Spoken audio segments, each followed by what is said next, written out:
Una buona giornata a tutti i telespettatori di Tele4 e ben ritrovati con Sveglia Trieste, martedì 1 agosto, che passeremo in compagnia di Francesco Bussani, consigliere comunale a Muggia con il Partito Democratico, dalle 8 alle 9 qui con noi in studio, dalle 9 alle 10 invece assieme a Lorenzo Giorgi, consigliere comunale a Trieste, con Forza Italia. Gli ospiti sono dunque questi due.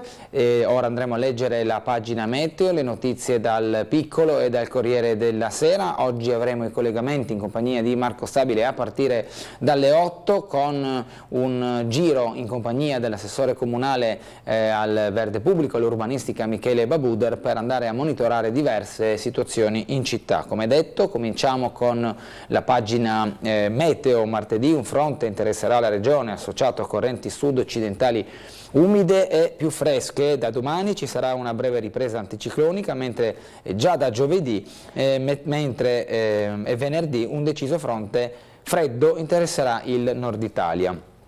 Per la giornata di oggi nuvolosità variabile ma con maggiore presenza di sole su pianura e costa. In mattinata possibili rovesci o temporali sparsi sulla zona montana o in pianura. Dal pomeriggio i rovesci e temporali saranno più probabili, interessando prima la zona montana e in seguito potranno interessare anche pianura e costa. Qualche temporale potrà essere forte. Al mattino in quota vento da sud-ovest moderato, sulla costa dalla sera soffierà bora moderata. Temperature minime 19-22 gradi centigradi, massime 25-27 gradi centigradi. Per domani, mercoledì 2 di agosto, su pianura e costa cielo da sereno a poco nuvoloso, al mattino soffierà bora moderata, poi venti a regime di brezza sulla zona montana, cielo variabile, nel pomeriggio non si esclude del tutto qualche locale rovescio, in quota soffierà vento da nord-ovest moderato, temperature minime 20-22 gradi, massime 27-28 gradi centigradi. Andiamo a leggere le notizie del Corriere della Sera. La prima pagina apre con il rallentamento della crescita italiana, il PIL cala dello 0,3%, frenata dell'inflazione, tensione sui tagli al reddito di cittadinanza. Ma nel carrello della spesa gli aumenti sono al 10,4%. Da oggi esposto il prezzo medio della benzina. Sui calcoli relativi alla crescita ma anche l'economia e l'inflazione dunque si concentra oggi il Corriere della Sera nelle prime pagine dell'edizione odierna, ma poi anche il reddito di cittadinanza e le altre notizie anche di carattere politico. In arrivo dall'INPS i sussidi, altri 80.000 SMS, i tagli al reddito di cittadinanza continuano. Dopo la prima raffica di SMS dell'INPS, pronte le notifiche per altre 80.000 famiglie. La cena della discordia con la politica, Azione Italia Viva, lite sul Twiga. La cena al Twiga, i sospetti di Calenda, il ruolo di Renzi, Forza Italia e le alleanze, sale la polemica tra Azione e Italia Viva. Nel taglio alto, morto a 59 anni di Meo Bung Ming, lo scrittore ribelle, e poi i miti dei giovani, Benji, la nuova vita a ritmo di punk rock. Sviluppo e riforme, scrive Francesco Giavazzi, speranze e realtà sul PNRR nell'articolo di fondo dell'edizione di oggi. Trump in volata nei sondaggi tra i repubblicani e stacca De Santis, la corsa dell'ex presidente che vuole ritornare in pista. La cronaca nera con un efferato omicidio, il ragazzo ucciso e fatto a pezzi perché voleva un lavoro migliore. Mohamud aveva 18 anni e un sogno, cambiare lavoro, guadagnare di più e aiutare la famiglia in Egitto. Per questo il titolare lo ha ucciso, fatto a pezzi e gettato a mare con l'aiuto di un complice. I due hanno confessato, l'orrore è avvenuto a Genova. La invece pagina relativa alla guerra in Ucraina, colpita la città di Zelensky con missili e droni, la resistenza ucraina si sposta in Russia. La guerra sta tornando in Russia, le parole pronunciate da Zelensky dopo l'ultimo attacco di droni nel centro di Mosca predicono ciò che è forse il nuovo modo di opporre resistenza dell'esercito di Kiev. La strategia sarà quella di colpire con le poche armi a lungo raggio a disposizione. E ieri i russi hanno bombardato la città del presidente ucraino, 6 le vittime registrate. In Niger arrestati i ministri, la protesta dell'Europa a colpo di Stato con Mosca che dice torni la legalità dopo aver deposto il presidente Bazoum. I golpisti del Niger hanno colpito anche il governo, in arresto la ministra delle miniere e il ministro delle energie. La protesta dell'Europa e le preoccupazioni dell'America, l'appello di Mosca, torni presto la legalità. Le posizioni internazionali su quanto accade in Niger. Nord e Sud, la battaglia dei voti a scuola, punteggi alti e lodi nel mezzogiorno, ma secondo i test invalsi il risultato è opposto. Tra nord e sud il divario a scuola è sempre più ampio. I dati rivelano che gli studenti del mezzogiorno è come se fossero indietro di 2 anni di apprendimento rispetto ai coetanei del settentrione. Sono i numeri che arrivano dopo i risultati delle prove invalsi e il dato è ribaltato per gli scrutini della maturità. Le regioni con il più alto numero di 100 e lode sono Campania, Puglia e Sicilia. L'ultimo articolo della prima pagina del Corriere della Sera, l'ultima scalata del Piccolo Principe delle Dolomiti, addio alla guida che accompagnava Oliver Stone. È precipitato dalla Tofana di Rozes su quelle Dolomiti che Diego Zanesco, 62 anni, adorava e conosceva, stava scalando senza nessuna protezione e quindi è questo il ricordo della guida alpina Zanesco, 62 anni, morto in montagna. Questa è la prima pagina del Corriere della Sera. Come abbiamo visto proprio dai titoli, il focus è sull'economia, calo a sorpresa del PIL, cioè dello 0,3% nel trimestre, frenata dell'industria, la crescita in un anno resta positiva, più 0,6%, Europa in ripresa, l'Istat dice conseguenza della debolezza dei consumi e dell'export. Ecco il ministro Giorgetti, quanto pesano fabbriche e costruzioni, c'è un effetto Germania sul rallentamento, l'impatto dei tassi, Prometeia, con l'aumento dei tassi l'economia italiana si è quasi fermata, questa è una delle principali motivazioni. Proprio Giorgetti dice avanti con prudenza, confermiamo gli obiettivi, il peso dei conti pubblici dal MEF minore spazio per richieste fantasiose. Nessuna modifica, secondo il Ministero il dato non influisce sulla previsione annua formulata nel DEF, si scommette che il Paese non affronterà una situazione come quella tedesca. L'andamento e le variazioni in Italia dal 2019 riassunte in questi grafici, l'andamento del PIL in Italia e in Europa, più 0,8% la crescita acquisita nel 2023, in questo grafico in blu, questo a sinistra, la variazione a 12 mesi con questo picco di alti e bassi che ha visto negli anni del lockdown, nel 2020, questo differenziale piuttosto marcato e poi una ripresa molto evidente nella metà del 2021.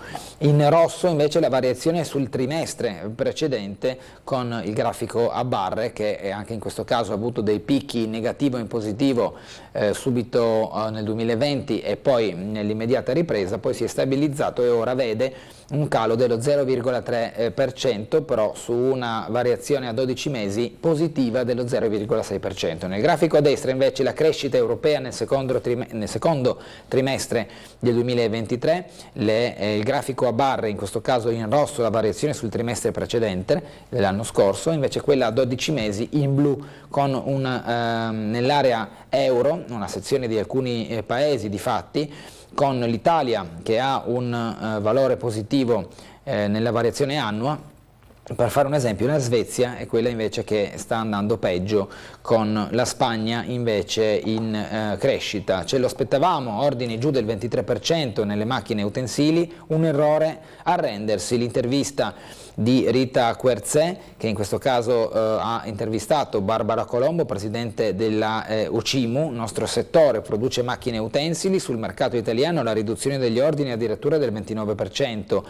Le aziende cercano di compensare vendendo negli Stati Uniti, in Vietnam, in India e in Messico, andando ad esplorare anche mercati che sino ad ora non erano stati interessati dalle nostre vendite. Il Corriere della Sera poi passa attraverso l'inflazione al 6%, prezzi più freddi, ma il carrello della spesa vola, più 10,4%. Urso, il ministro, dice in settimana un patto anti-inflazione, da oggi verrà esposto il prezzo medio della benzina, ma di fatto il carrello della spesa è ciò che sta influendo maggiormente sulle tasche dei cittadini in Italia, ma non possiamo vendere sotto costo, prezzi, ci serve più trasparenza, scordamaglia al tavolo anche produttori di energia, al vertice infatti presidente della Filiera Italia, associazione italiana, associazione che rappresenta tutta la filiera dei consumi. In questa intervista, anche in questa situazione, viene ribadito che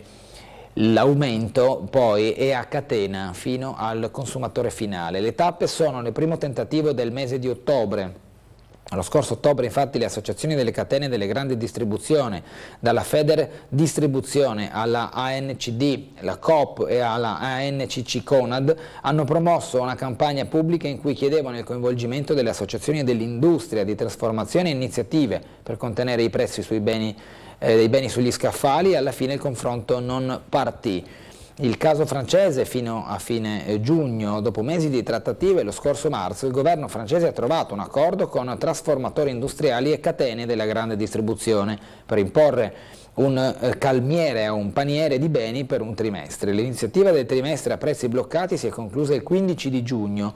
I prodotti a listino calmierato erano identificabili con uno speciale logo sugli scaffali. Di fatto è stato deciso in Francia di prendere un paniere di beni, quelli essenziali, di bloccare il prezzo di questi e di dire: vediamo come va l'economia se noi blocchiamo questi prezzi, questi beni di prima necessità, e non li tocchiamo assolutamente per un tot di tempo. Questo è stato l'esperimento in Francia, che si è concluso il 15 di giugno. Il primo incontro poi il 20 luglio, difatti proprio lo scorso 20 luglio il ministro delle imprese del Made in Italy Adolfo Urso ha incontrato le imprese della grande distribuzione per proporre un trimestre con i prezzi bloccati su modello francese.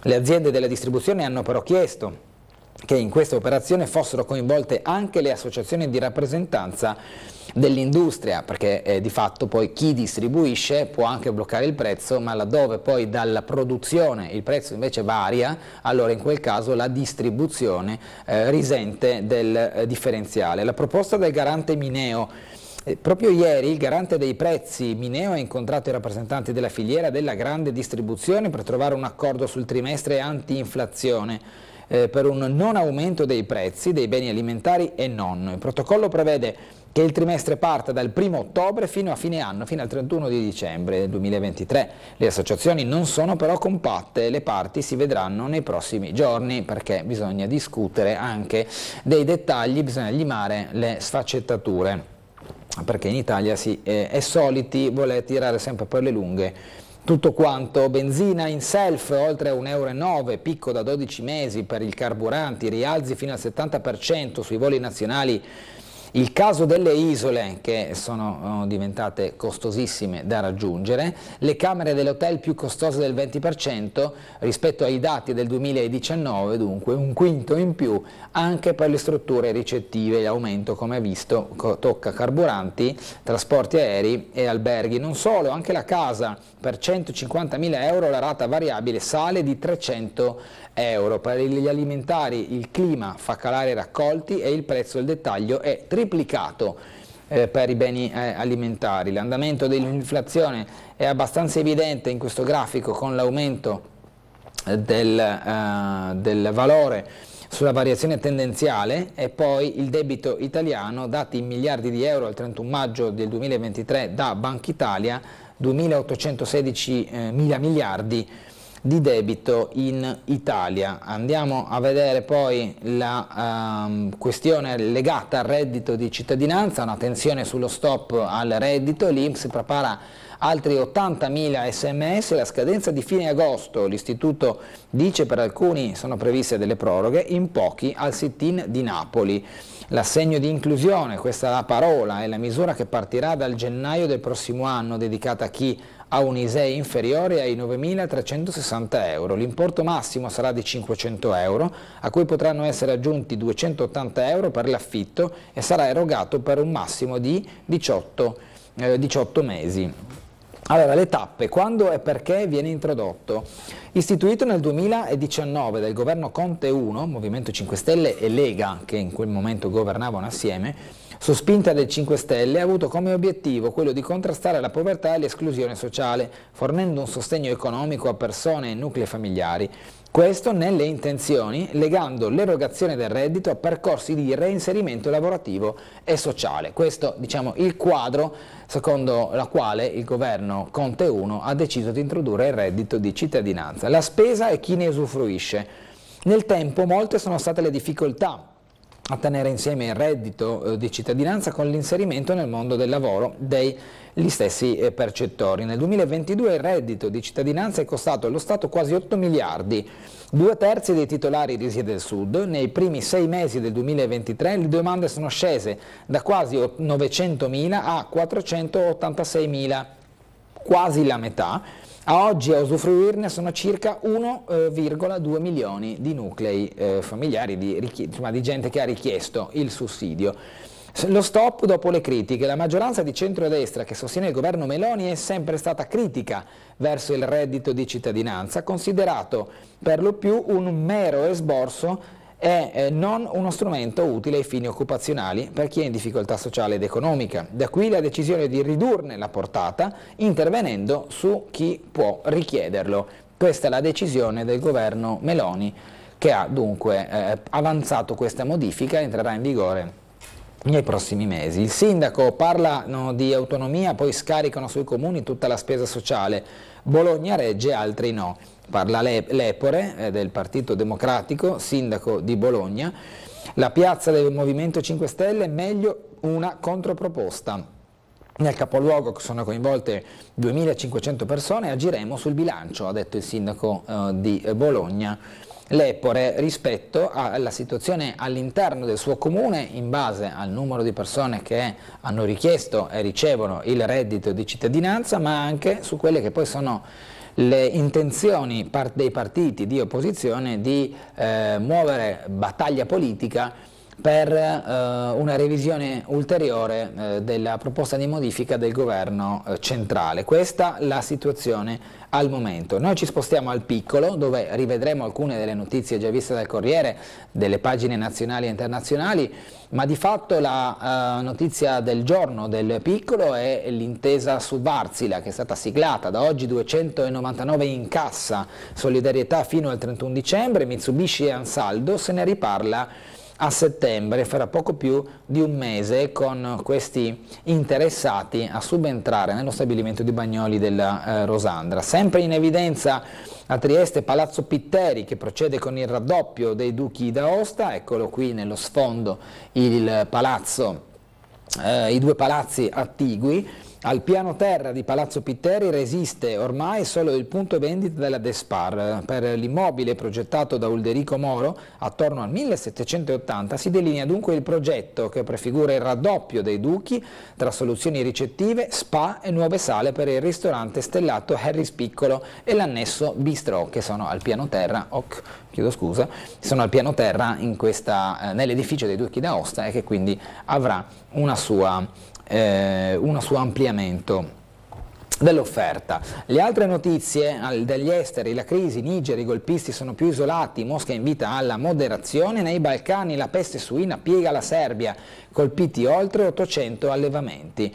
Il governo e il welfare, sale la tensione sul reddito, i comuni sono sotto pressione, come visto poco fa dai titoli del Corriere. I dati dell'Istat con l'economia che inverte la rotta, PIL giù dello 0,3% nel trimestre preso in esame. Le conferme e novità ai vertici delle direzioni di Palazzo, le nomine in regione, i mini valzer dei direttori di Palazzo si concretizza con le delibere di giunta pubblicato sul sito della regione. Pagina 9, poi vedremo di chi si tratta. La cronaca: appalto di 5 milioni alla Monticolo per la scuola Caprin per la ristrutturazione del plesso scolastico, incendio in un palazzo di San Giacomo, sono stati 7 intossicati, tra poco vedremo il servizio di Gianluca Paladin che riassume quanto accaduto nella notte fra domenica e lunedì. A Castelreggio l'appello degli abitué della spiaggia libera per la pagina estiva. Ci si sposta a Castelreggio, nel comune di Duino Aurisina, per apprendere quella che è la richiesta degli abitué della spiaggia libera. Infine un referendum sul futuro del Carso, ieri un incontro in regione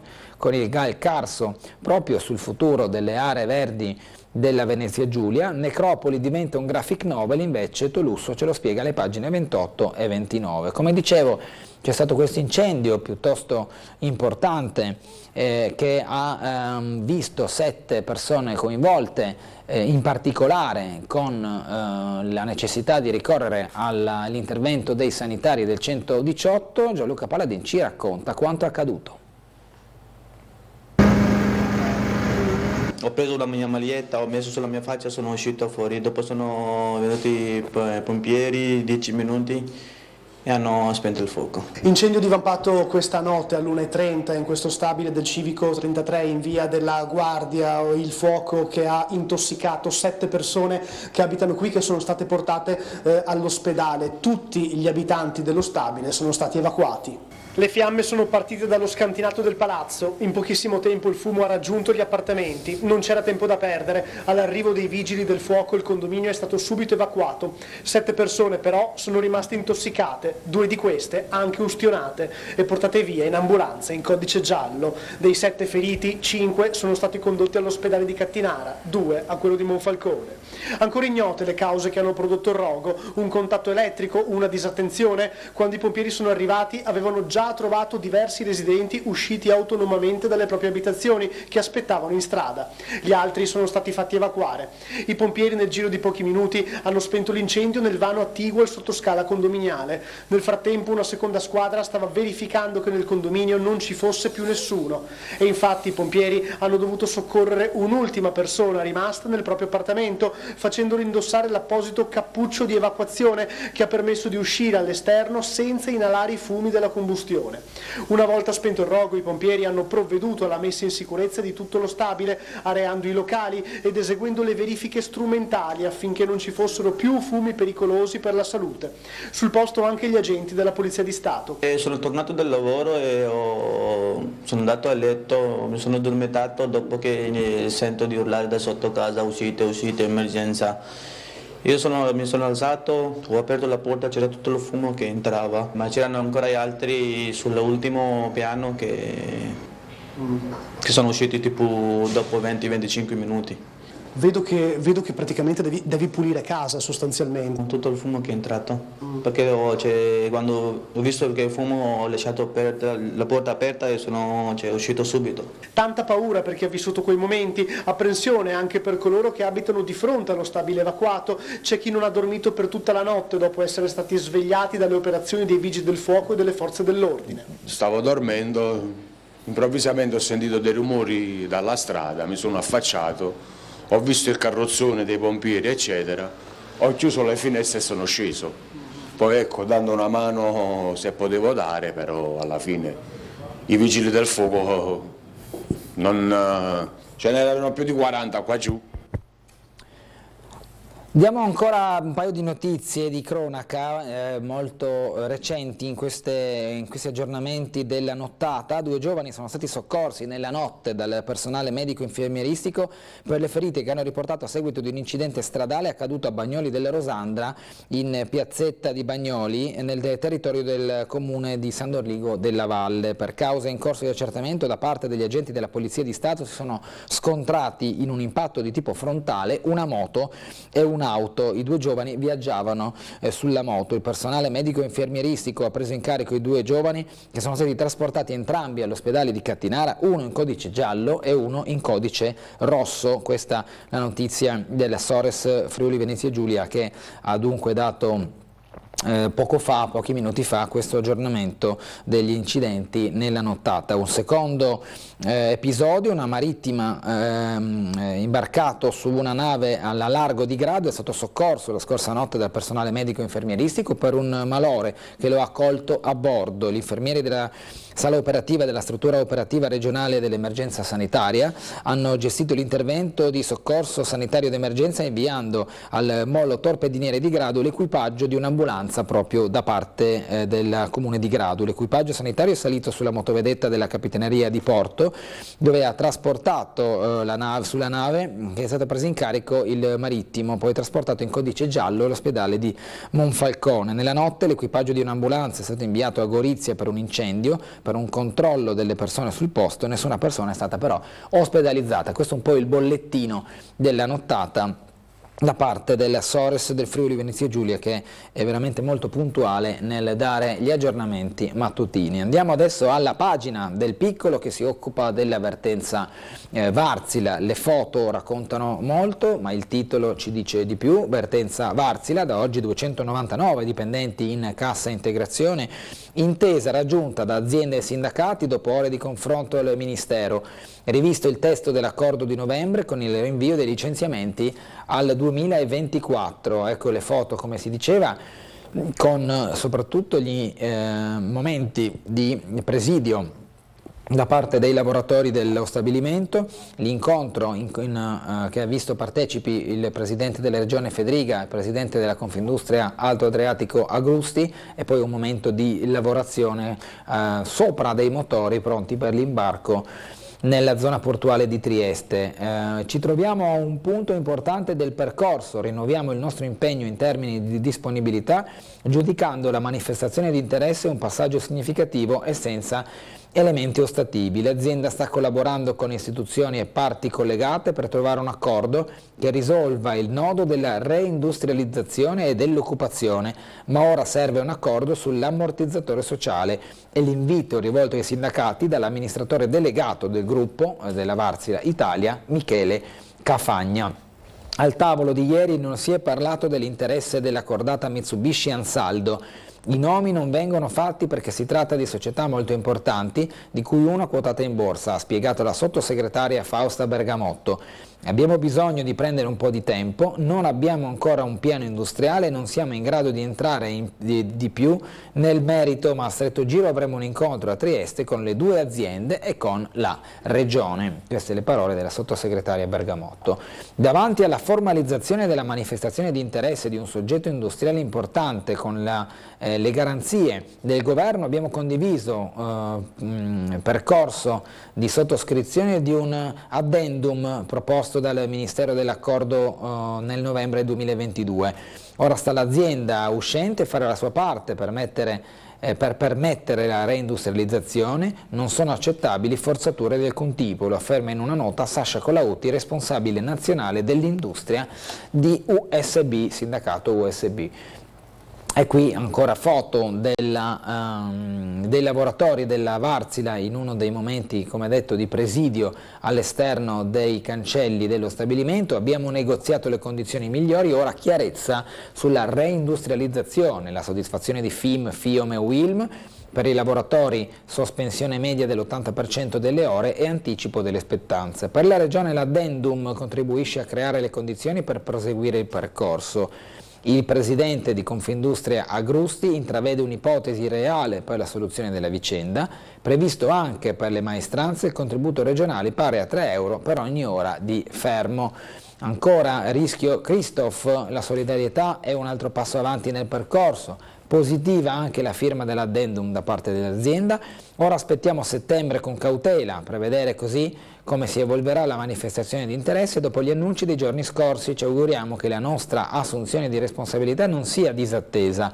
Wärtsilä ora si comporti in modo corretto ed eviti una seconda Christoph, così il responsabile provinciale della FIM, Gavagnin, Alessandro Gavagnin, che ha parlato dunque di una volontà di evitare situazioni già vissute. Tutti i nodi del reddito di cittadinanza, fra sospensioni e riammissioni, è caos. Sale la tensione, comuni sotto pressione, l'ANCI dice problemi tecnici, del Movimento 5 Stelle una sciagura, il Partito Democratico e il governo venga in aula. Questi alcuni manifestanti davanti alla sede INPS a Napoli, per loro evasione e vitalizi, per noi schiavitù. Questo lo striscione esposto all'esterno dell'INPS. Il governo deve rimediare ad una sciagura annunciata, sarebbe bastato il buonsenso, ha detto il deputato, presidente del Movimento 5 Stelle, ex presidente del Consiglio, Giuseppe Conte. I nodi dei soggetti in grado di lavorare, la sospensione e ciò che anche dice l'ANCI e il sostegno alla formazione in questo riassunto che ricalca quanto abbiamo letto prima dal Corriere. Sit-in a Napoli davanti all'INPS, lotta per la sopravvivenza con i manifestanti e l'iniziativa per la tutela del reddito di cittadinanza. La pagina successiva, Meloni replica le critiche, faccio del mio meglio, nell'intervista a Fox News elenca i risultati che l'esecutivo ha raggiunto. Irritazione per gli SMS disoccupati, il timore è che si volesse creare la polemica. Di questo ha parlato Giorgia Meloni nell'intervista nella sua visita agli Stati Uniti. L'economia italiana inverte la rotta, PIL giù dello 0,3% nel secondo trimestre, con l'andamento dal primo trimestre del 2020 al secondo del 2023, quindi diciamo i dati sono di giugno. Segnali di ripresa nell'Eurozona, Germania in stallo, l'inflazione rallenta ma il carrello della spesa si attesta al più 10,4%, carburanti trasparenti, ecco come cambiano le tabelle dei prezzi, da oggi esposti i nuovi cartelli riguardo la benzina. Noi andiamo in pubblicità per una breve pausa, ma abbiamo ancora da leggere all'interno del Piccolo numerosi articoli, in particolare tutta la pagina locale, ci vediamo tra poco.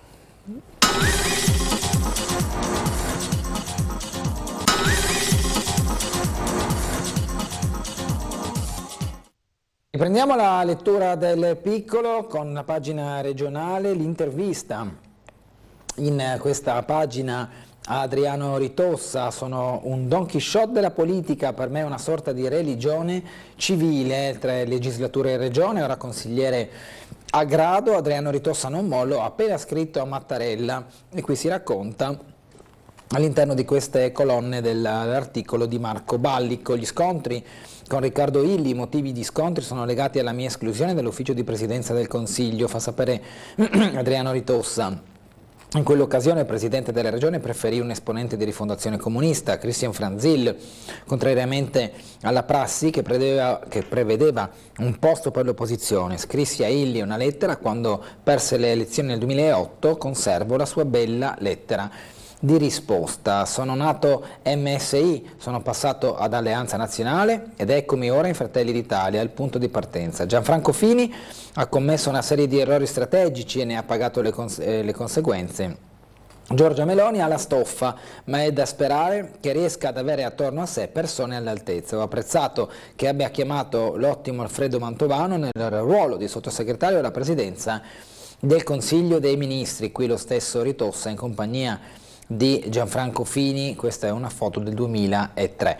Valzer dei direttori, assegnati gli incarichi nel vertici di Palazzo, nomine operative da domani, Uliana alle infrastrutture, al suo posto Giordano, scelte 4 donne per la guida degli EDR. Come valorizzare il Carso? Al via la consultazione per dar voce ai cittadini, al via il questionario che consentirà di raccogliere idee e suggerimenti che confluiranno poi nella strategia di sviluppo locale di Regione e di Gal Carso. Niger, siamo all'estero, i golpisti sono più isolati, Mosca invita alla moderazione, Stati Uniti e Unione Europea, torna il governo legittimo dalla Russia, ripristino dello Stato di diritto, la mediazione degli Stati africani, ricompare sorridente il presidente deposto. 2 italiani bloccati, abbiamo paura, i racconti, la tensione resta alta. Ogni tanto parte un corteo, i manifestanti urlano slogan contro questo o quel paese, si sentono grida, spari isolati.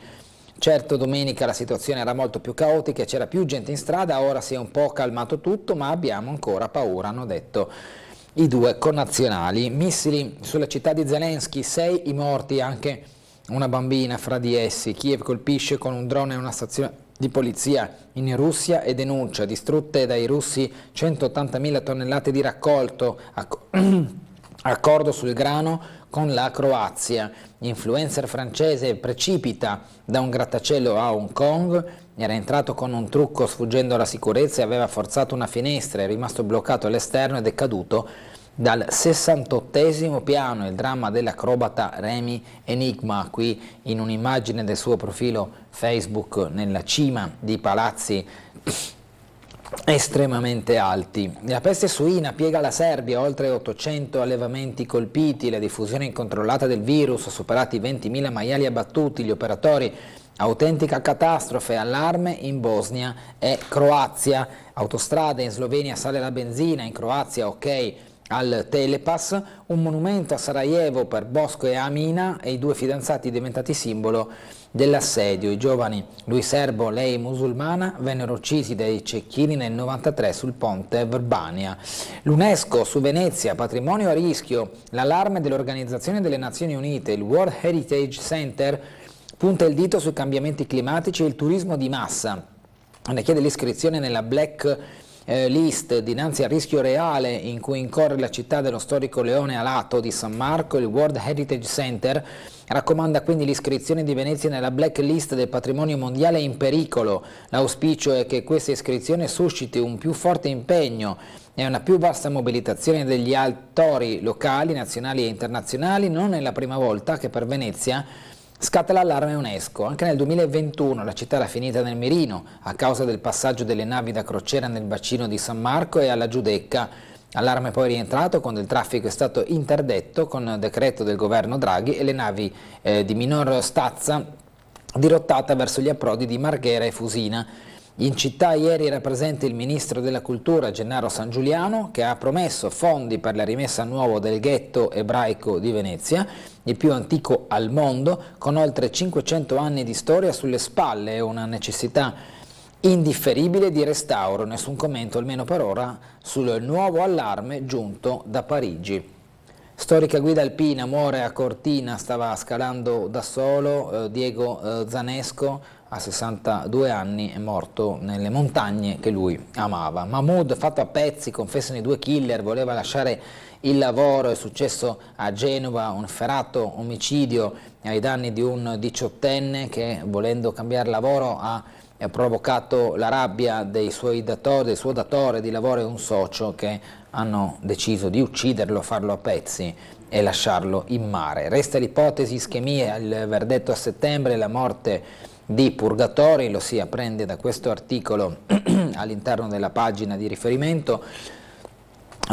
Invece il capitolo sull'Istria, la Dalmazia e il Quarnero. Marriott punta su Cherso, pronto per l'estate del prossimo anno, un boutique hotel dotato di 49 camere. Pedaggi non pagati in Italia, arrivano i solleciti a 4.000 croati, inviate lettere di sollecito da parte della società di riscossione Nivi, a vuoto il tentativo di mediazione dell'europarlamentare Flego. Andiamo alla questione economica. La Triestina M-Cube rilancia il digitale, in digitale alle vetrine del lusso. L'azienda guidata da Manlio Romanelli, leader in Europa, oggi conta 300 dipendenti con un fatturato di 60 milioni di euro. Qui la foto del presidente e fondatore di M-Cube, proprio Romanelli, è una delle immagini delle creazioni digitali che sono in cantiere in questa azienda. Si affidano ai suoi servizi circa 500 brand internazionali di oltre un centinaio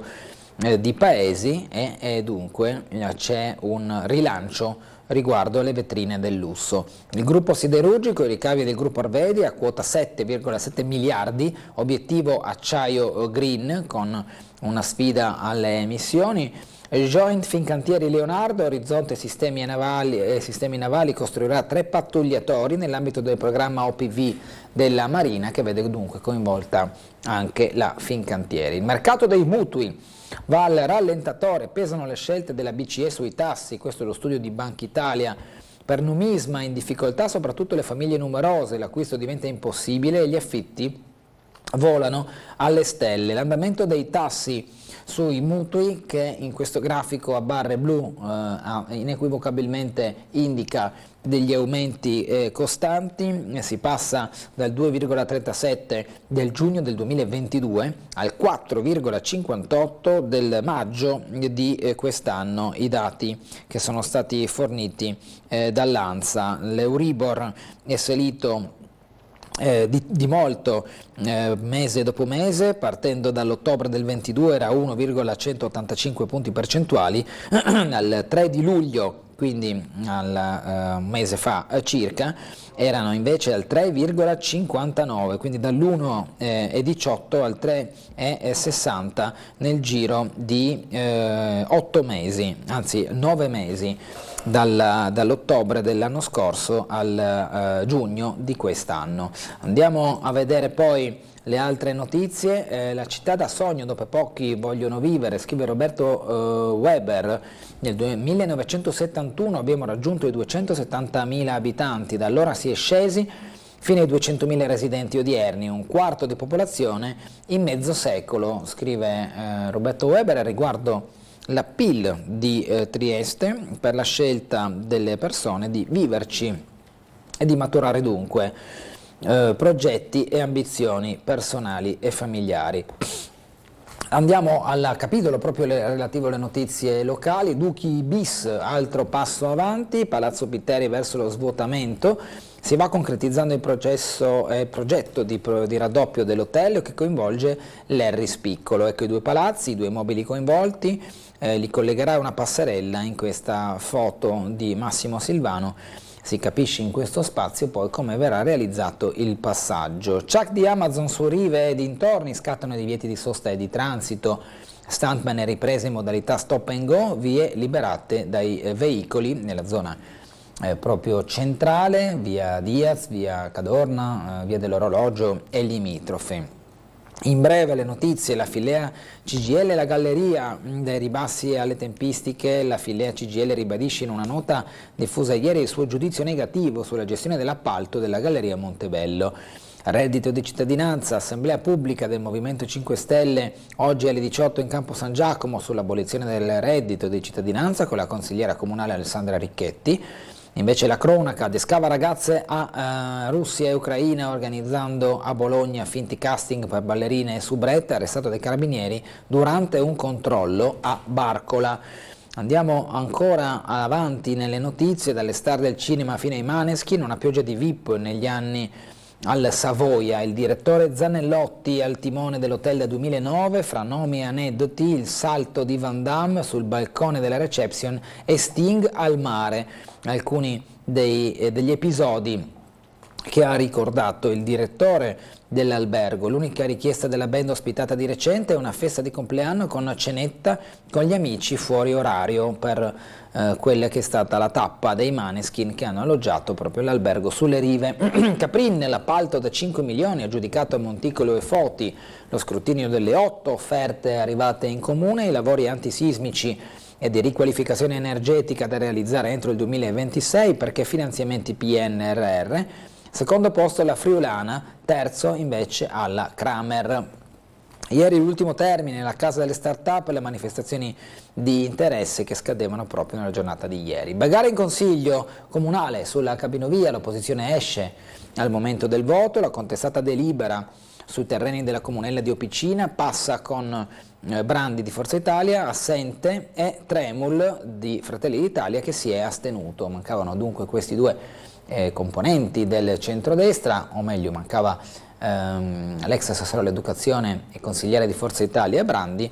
Corrado Tremoli invece si è astenuto dal voto. Gli interventi di minoranza e giunta nelle foto raccolte dal Piccolo, questa è la consigliera di Adesso Trieste Giorgia Kakovic, l'assessore Babudra accanto all'assessore De Gavardo, che hanno partecipato alla discussione. Scintille anche su Galleria e laghetto di Contovello, l'attacco di Adesso Trieste sul tunnel di Montebello riaperto senza garanzie di sicurezza. Parla l'assessore De Gavardo, tutto eseguito nel rispetto delle norme. Dibattito infine sulle procedure di abbattimento dell'acqua marina, non è mancato neanche questo nella seduta d'aula di ieri.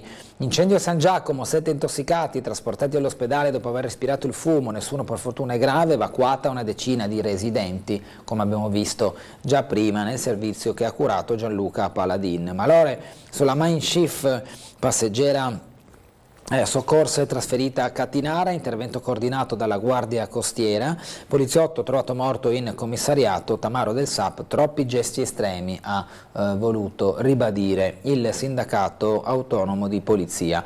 L'incidente 3 anni fa in via Svevo, così ho ricominciato a nuotare, la testimonianza di Tomasini, ex docente di educazione fisica, rimasta tetraplegica dopo essere stata travolta da un'auto, ha ricominciato a nuotare, un percorso riabilitativo difficile. Nicola Brusaferro ha raccontato la sua storia.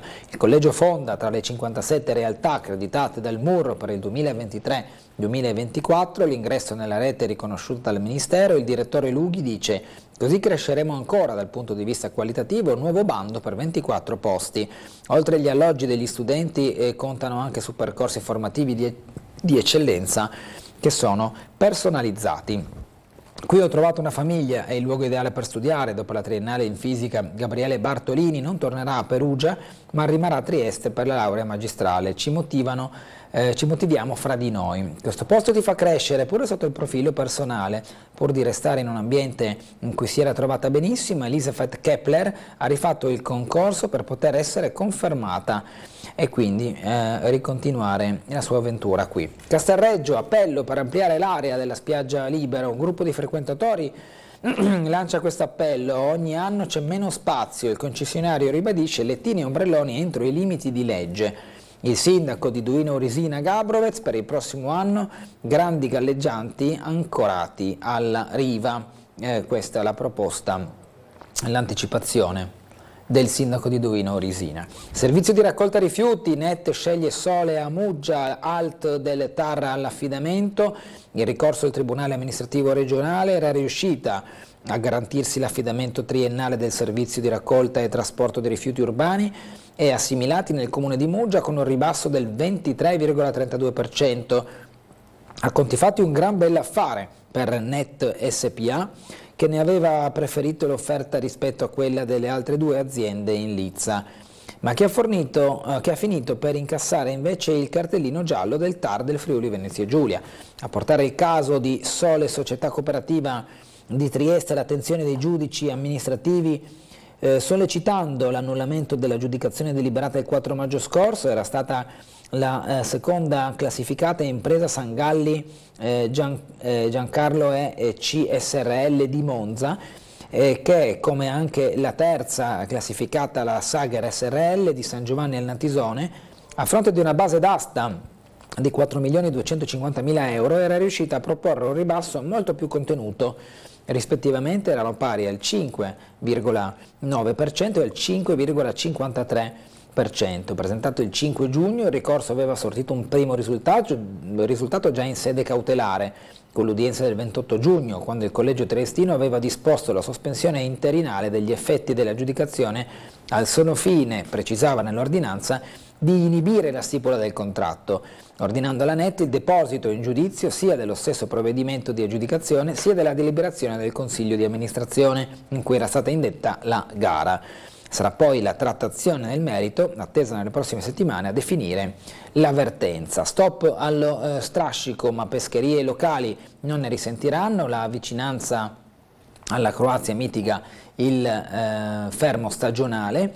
Nella pagina seguente l'iniziativa con il Club 41, 9 ragazzi indiani alla scoperta di Trieste. Accanto una foto, la madre del guerrafondaio con la vignetta del piccolo. I fumi delle navi da crociera e l'inquinamento, scrive Stella Rasman, che lo dice al piccolo in questa nota delle segnalazioni. Nell'album i maturi della Da Vinci di 50 anni fa, quindi 50 anni dopo, si vedono immortalati in questo scatto. Riportare gli alberi in Piazza Unità come ai tempi di Piazza Grande, ci sarebbe più fresco, più colore, più bellezza e più armonia, scrive Franco Del Campo nel suo intervento nelle segnalazioni. Lo spazio dedicato alla cultura, Necropoli di Pacor, diventa graphic novel nella nuova collana lanciata da Asterios, grandi romanzi di autori triestini in versione fumetto, e l'idea dell'editore dell'Itanassis avvicino i giovani ai classici. Afro alla Galleria di Arezzo, dalla lettura sui classici all'avventura dell'informale, la mostra, disegni degli anni 30 ispirati a Rubens, El Greco, Velázquez e per la prima volta dalla Grecia i dipinti del 38 sull'isola di Rodi. Alle 20:30 Carni e Armonie, Vissi d'arte, Vissi per Maria Callas, per andare poi a Palmanova alle 21, la leggenda di Bella e la Bestia, come detto nella serata. Il Dominatore del Fuoco e il Fado di Irene e Brigitte, fra Gretta e Barcola, Trieste estate fuori centro da venerdì a domenica, con gli appuntamenti che sono riportati nelle pagine del piccolo. Le mostre fino al 23 di agosto, Trieste di altri tempi nelle cartoline postali. Per lo sport, Minesso, riparto con grande voglia di riscatto. L'attaccante reduce da una stagione negativa, lo so è stato un anno difficile, Tesser con il suo staff una garanzia per tutti, ha detto il giocatore, l'attaccante che l'anno scorso è arrivato con anche buoni propositi e ovviamente un ottimo curriculum, ma che non è riuscito a far vedere le sue qualità in campo nelle apparizioni in cui è stato chiamato in causa. Il mercato per il centrocampo alabardato resta ancora aperta la pista Bro, Jeremy Bro in azione qui con la maglia del Südtirol, la Triestina è sulle sue tracce. Il basket Servolana, ora c'è uno spiraglio, campi nel parco del Palachiarbola, il club costretto ad autoretrocedere, la prima squadra per salvare le giovanili da tempo ha bisogno di palestre, l'ok del comune per un project financing, qui in foto un inatteso amico della Servolana con Ciriello, il consigliere Bernobic, Dino Radja, che dunque si è avvicinato al sodalizio. Il basket ancora, Jadran, nuovo main sponsor della società Gostol di Nova Gorizia. Ancora pallacanestro, sarà contro Brigham Young, la prima uscita biancorossa, ufficiale Flaccadori a Milano, che libera in qualche modo la possibilità di rivedere Rouzier con la maglia del pallacanestro Trieste. Per l'atletica, Tortu ritrova il sorriso, adesso testa ai mondiali. In 20 e 14 stampato a Molfetta nei 200 metri dei campionati italiani, restituisce allo sport azzurro un grande protagonista, quello di Filippo Tortu, che ha ritrovato la forma migliore facendo un ottimo tempo. Inter, cioè il Paris Saint-Germain, il caso Skriniar accende i tifosi, le frasi dell'ex difensore, oggi avversario dei nerazzurri nel test in Giappone, hanno fatto imbestialire i sostenitori della formazione di Inzaghi. Sirene arabe per Osimhen, sul tavolo 140 milioni, Lukaku, intanto la Juve aspetta. Il calciomercato in questa sessione estiva è fortemente condizionato dalle mire arabe che appoggiano tanti soldi per potersi aggiudicare i giocatori migliori dei campionati europeo e sudamericano.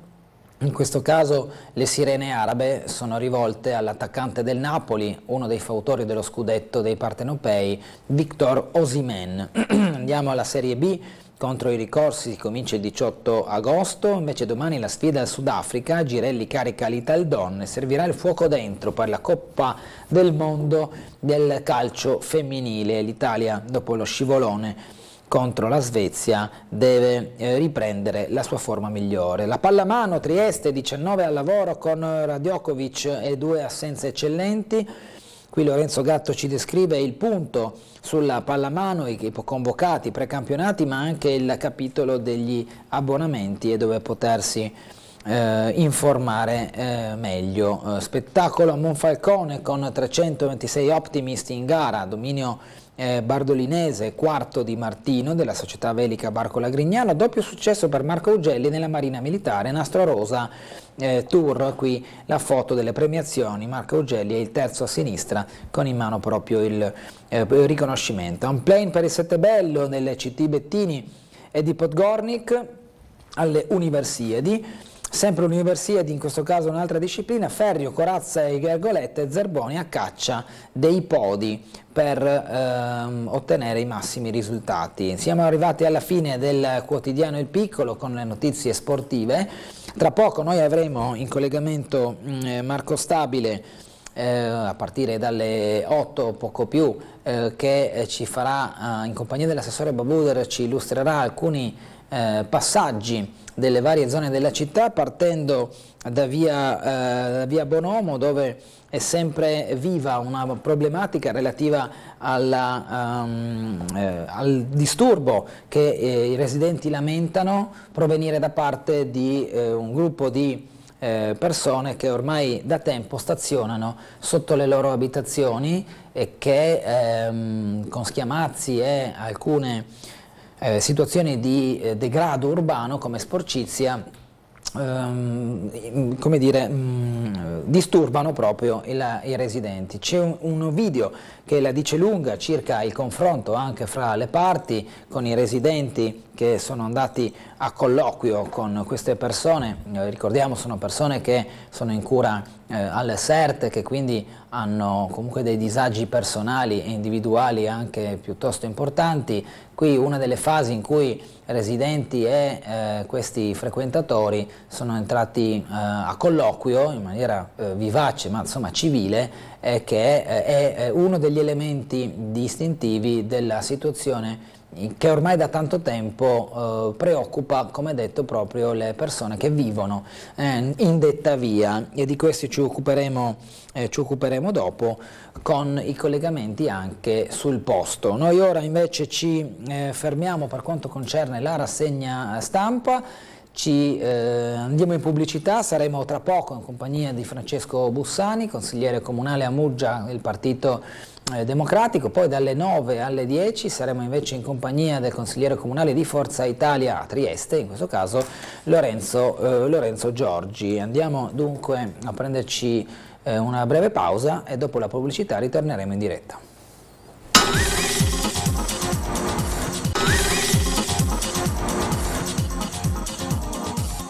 Ben ritrovati in diretta con Sveglia Trieste, buongiorno al consigliere comunale del Partito Democratico a Muggia, Francesco Bussani.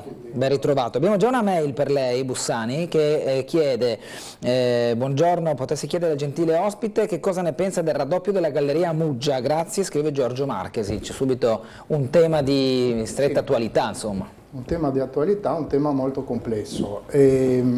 Dunque, dobbiamo fare un'analisi storica. Questa idea in realtà parte da lontano, no? È da anni che si parlava di un possibile raddoppio della galleria con la finalità principale di chiudere il centro storico al traffico veicolare per promuovere turisticamente, insomma, il centro di Muggia, sulla falsariga di quanto accade già per tutti i comuni croati, sloveni in Istria, insomma, dove il centro storico è chiuso. Però sì, per la conformazione di Muggia questo non è possibile perché le due arterie principali la attraversano, quindi si era ipotizzato già una quindicina di anni fa l'eventuale raddoppio della galleria, e con un costo stimato all'epoca di 11 milioni di euro circa, fatto dai nostri uffici tecnici. Adesso il Presidente Fedriga ha deciso di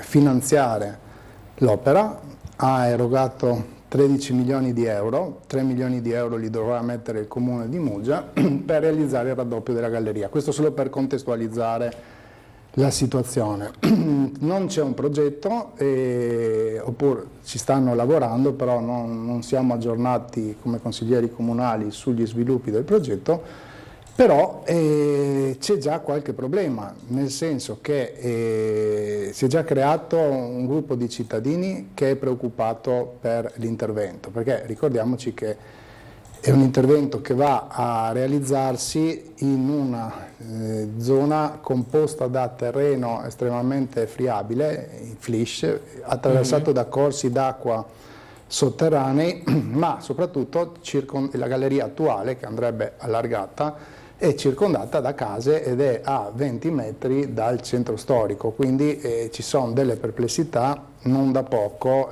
rispetto all'intervento, ma se non altro per le conseguenze che potrebbe avere.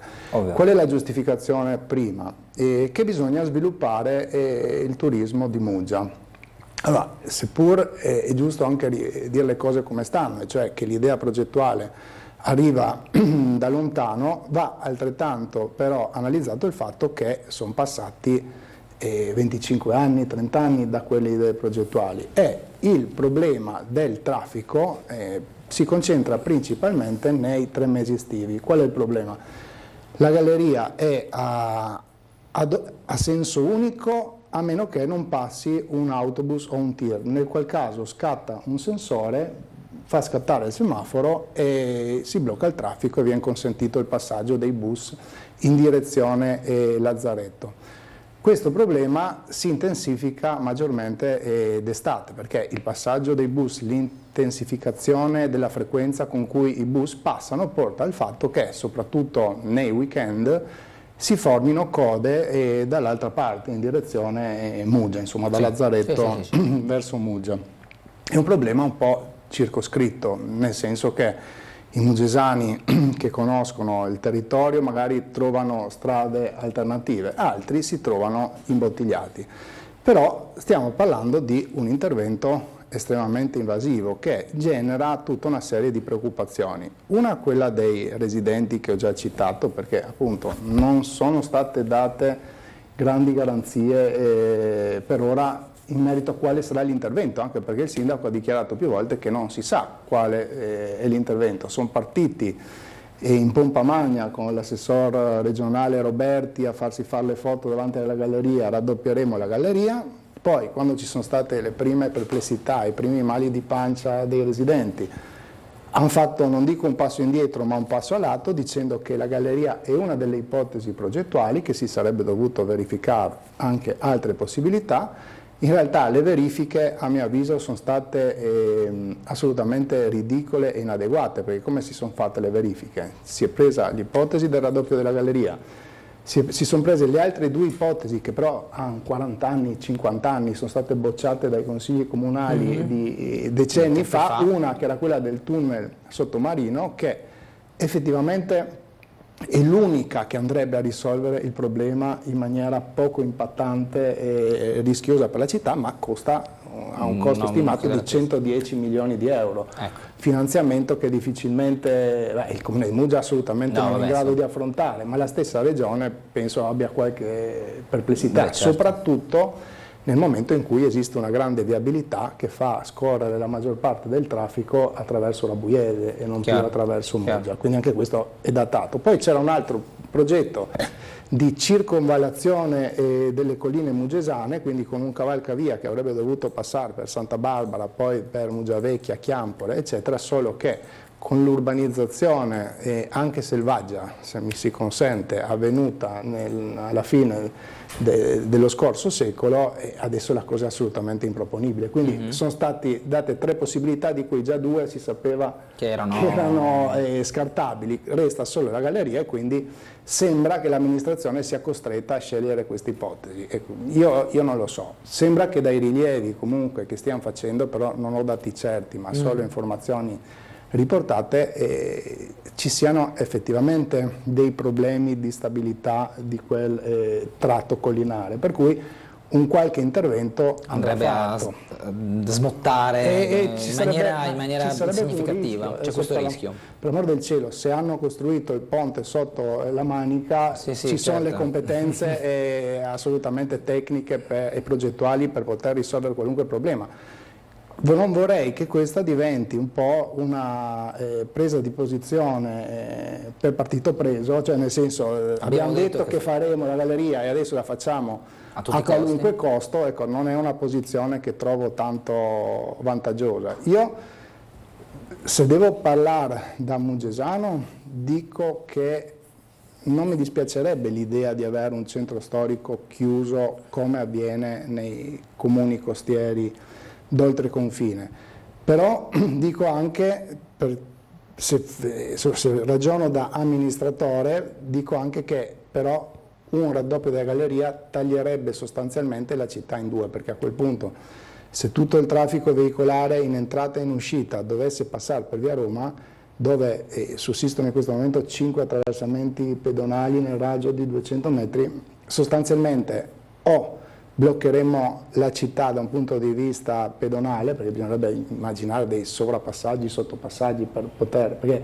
da una parte c'è il centro storico, dall'altra ci sono farmacie, bar, supermercati, posta, banche, teatri. È un percorso molto frequentato dai muggesani, quello del passaggio da un lato all'altro di via Roma. E per contro, qualora invece si desse priorità al passaggio pedonale, non risolveremo il problema del traffico, perché comunque resterebbe tutto imbottigliato. Sarebbe da raddoppiare via Roma a quel punto. Allora, sicuramente un intervento sulla galleria prevede interventi molto importanti anche sulle bocche d'uscita ed entrata, certo. E dopo. E per questi interventi non è stato finanziato un euro. Cioè, a parte il fatto che esistono i 13 milioni della Regione, ma non ci sono ancora i 3 milioni che deve mettere il Comune di Muggia, e non stiamo parlando di una cifra da poco, ma soprattutto non esiste nessun finanziamento per il prima e il dopo, quindi Io sinceramente in questo momento attendo di avere qualche informazione in più rispetto a quale è il progetto, perché addirittura circolava la voce, perché purtroppo l'amministrazione non si degna di condividere con noi consiglieri qual è lo stato dell'arte, circolavano addirittura delle voci di un possibile sdoppiamento della galleria, per cui con la galleria attuale che va in una direzione e la creazione di un altro percorso che sbuca, non si è capito dove, per il traffico nell'altra direzione. Però, essendo tutte voci, capisci bene che è difficile dare un giudizio o poter analizzare le cose. Dico solo che è un tema molto complesso che mi sembra si stia affrontando a botte di slogan, faremo questo, faremo quello. Questa amministrazione gli va riconosciuto, ha un'ottima campagna di marketing costantemente in corso. Forse si sono dimenticati che la campagna elettorale è finita e che è ora di cominciare a vedere qualche frutto e qualche azione concreta. Quindi ne abbiamo viste poche. Non ha sortito il vostro sprone in consiglio comunale per capire di più? Ma no, ma è proprio costume, cioè, quando noi chiediamo informazioni in più ci dicono l'esecutivo e l'esecutivo, queste sono cose che riguardano la giunta, non siamo tenuti a condividerle con voi. Per l'amor del cielo, peccato che si dimenticano che noi comunque non siamo consiglieri calati dal cielo, ma siamo comunque persone elette da cittadini che ci chiedono conto, che si aspettano delle risposte che però altri stanno scegliendo di non rendere disponibili. Per cui capisci ben che tutto questo genera poi anche una narrazione che diventa creativa e da una cosa piccolissima si creano castelli e teorie fondate sulla chiacchiera. E non è il modo di lavorare corretto. Un'altra mail ci porta a Trieste: perché non mettere gli ambulanti con i loro furgoni in quell'altra parte della piazza Ponte Rosso, visto che si nasconde il tallero che rappresenta la grande Maria Teresa che ha fatto grande Trieste. Inoltre non esiste una targa per indicare la persona nel tallero, abbiamo un comune disattento come lo è sull'ascensore della Casa Bartoli, rotto da 25 anni, scrive Nevio che ci manda la mail. La piazza Ponte Rosso è in quell'ala, diciamo, della piazza, infatti molto spesso oggetto dei mercatini oppure di manifestazioni di street food e simili, e quindi la richiesta del telespettatore è maggior dignità per il monumento, fondamentalmente. Sì, nel momento in cui si è scelto di farlo, concordo che in qualche modo vada valorizzato, vederlo circondato da chioschi, tende, tendoni non lo nobilita nel modo in cui andrebbe nobilitato. Se si è scelto di far di questo uno dei simboli di Trieste, uno dei posti dove le persone andranno a farsi la fotoricordo per essere passati per il nostro territorio, è giusto anche che sia trattato in maniera consona e non come una piazza di secondo grado, se no allora mettiamole anche in piazza Unità, perché la logica sarebbe la stessa. Sento collegato Marco Stabile che questa mattina è pronto, sarà pronto tra poco dai collegamenti cittadini. Nel frattempo un'altra mail si sofferma su situazioni diverse, ciò che si verifica in Niger, le ultime minacce di Putin, sono in essere disposto a tutto anche di usare armi nucleari. Grazie per i vostri pregevoli servizi televisivi che offrite anche un'eventuale risposta per quanto ho anche scritto. Il telespettatore dice: mi soffermo, torno a dirlo in merito, la critica situazione internazionale che si verifica non solo in Niger ma anche in Ucraina. È chiaro che sono temi che affrontati qui possono essere semplicemente di opinione e non ovviamente atti risolutivi, perché si tratta di questioni ben più grandi di un emittente locale, però è giusto dare la degna e dovuta attenzione a ciò che si verifica anche nel resto del mondo quando hanno un impatto globale che poi alla fine, vuoi per politica vuoi per economia, coinvolge anche il nostro paese. Sì, assolutamente, questa incertezza di fondo che ormai dura, se mi è consentito io direi dal Covid, perché l'onda lunga parte da là, di incertezze, rincari su quelli che sono i costi. Eccoci poi qua, dell'energia. Sì, manda Zainonda le immagini che se le avevo in corso. Sì, siamo collegati con Marco Stabile che dunque ci chiede la linea. Io non ho l'immagine dell'anteprima, però ho solo l'audio e quindi cerco un attimo di capire tecnicamente come possiamo muoverci. Ok, allora le immagini che vi facciamo vedere le abbiamo fatte vedere anche poco fa, sono relativi a una problematica che tocca via Bonomo, dove residenti e coloro i quali sono in cura al CERT poi hanno avuto una discussione in questi giorni proprio sulla situazione di quiete e degrado, assieme con la compagnia, con Marco Stabile, che ci fa vedere invece diciamo i primi atti risolutivi che il Comune si sta adoperando a compiere per cercare di calmierare questa situazione. Buongiorno Marco.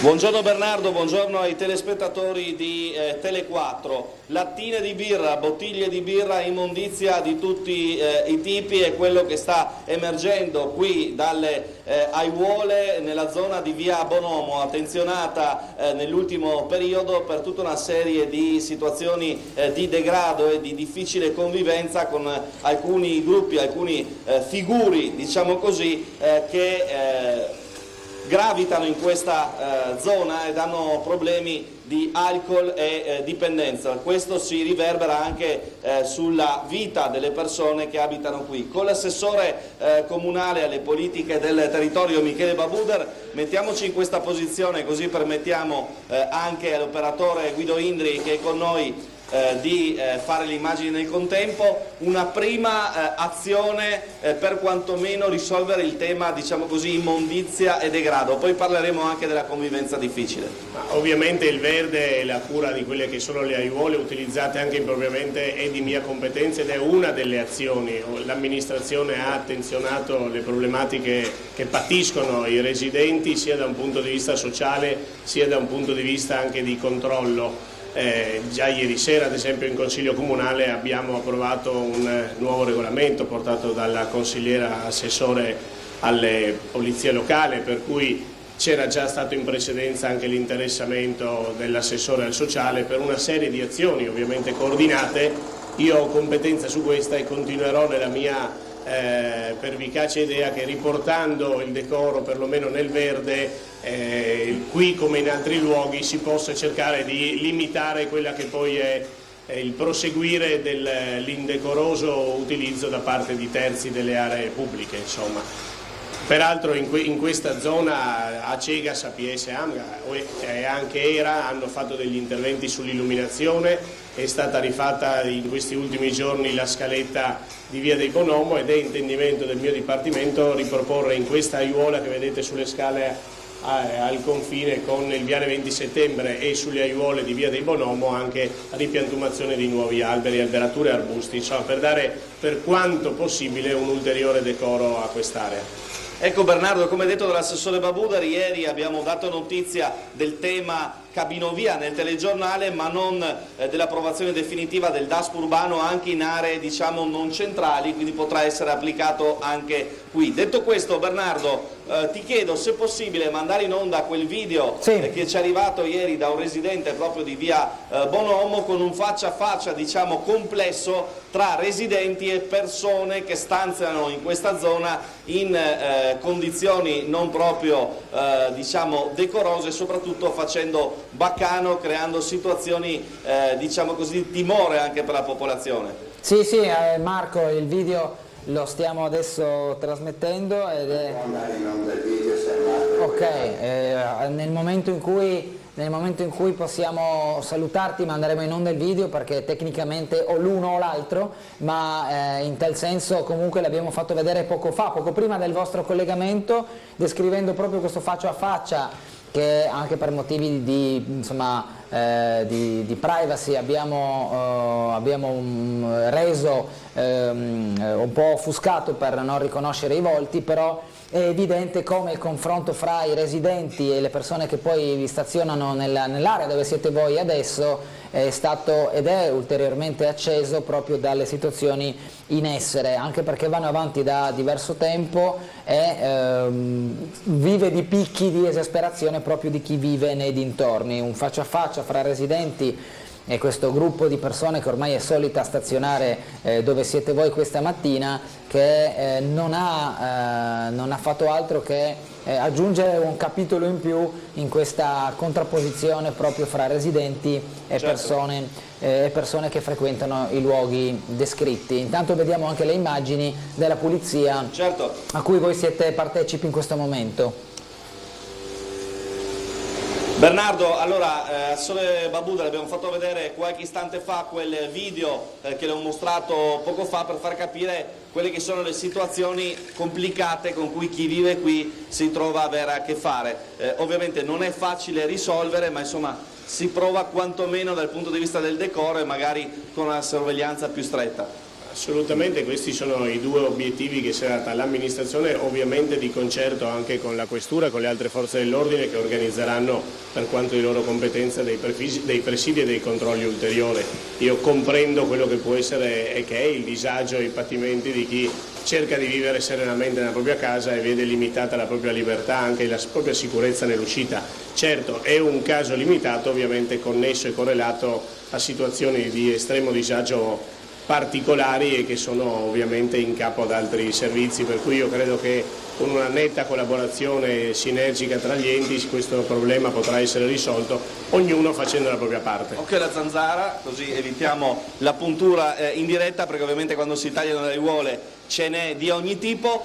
Chiedo, prima forse non ho sentito bene, intervento, quanti giorni e poi cosa è previsto in queste zone in cui veramente, guardate, sta venendo fuori di tutto, perché insomma oggetti di ogni tipo, soprattutto birre, lattine, bottiglie, ma non solo, stanno riemergendo, diciamo così, dalla graia, come si dice in triestino, usiamolo nel nostro dialetto. Ma questa mattina c'è un intervento ovviamente di pulizia, ridimensionamento delle uniche alberature rimaste, dopodiché quando il tempo e ovviamente la stagionalità lo consentirà, forse anche già prima dell'estate, ma io non faccio l'agronomo, quindi gli uffici hanno già manifestato ovviamente l'intendimento e la disponibilità a piantumare, come dicevo prima, delle nuove essenze. Ecco.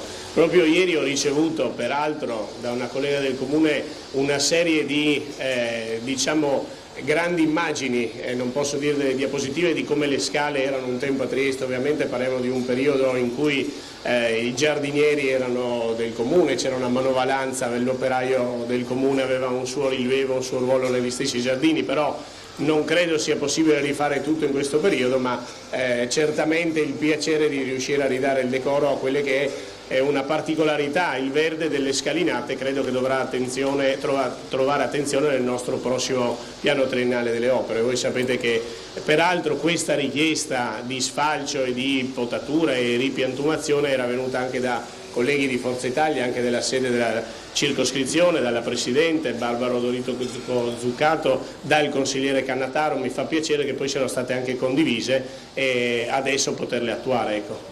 Bene, allora intanto una parola e un grazie ovviamente anche agli operai che stanno lavorando alacremente in mezzo a questa situazione, insomma anche non bellissima, in cui trovarsi tra diciamo arbusti, erba, piante più o meno infestanti e tanta sporcizia accumulatasi sotto questo verde, diciamo così. Tra poco ci sposteremo anche in un altro punto, Bernardo, a farvi vedere altre cose. Intanto questa è la situazione in via Bonomo, intervento diciamo di ripristino e di pulizia partito, in qualche giorno sarà quantomeno più decoroso. Sì, peraltro mi sia consentito, proprio per la celerità, di ringraziare anche chi negli uffici come Perito Bordon ha dato un ulteriore slancio, diciamo, all'iniziativa, e al dottor Panepinto, che poi si occuperà anche della piantumazione. Bernardo, a te torniamo tra poco con un altro collegamento, intanto qui le operazioni continuano. Grazie,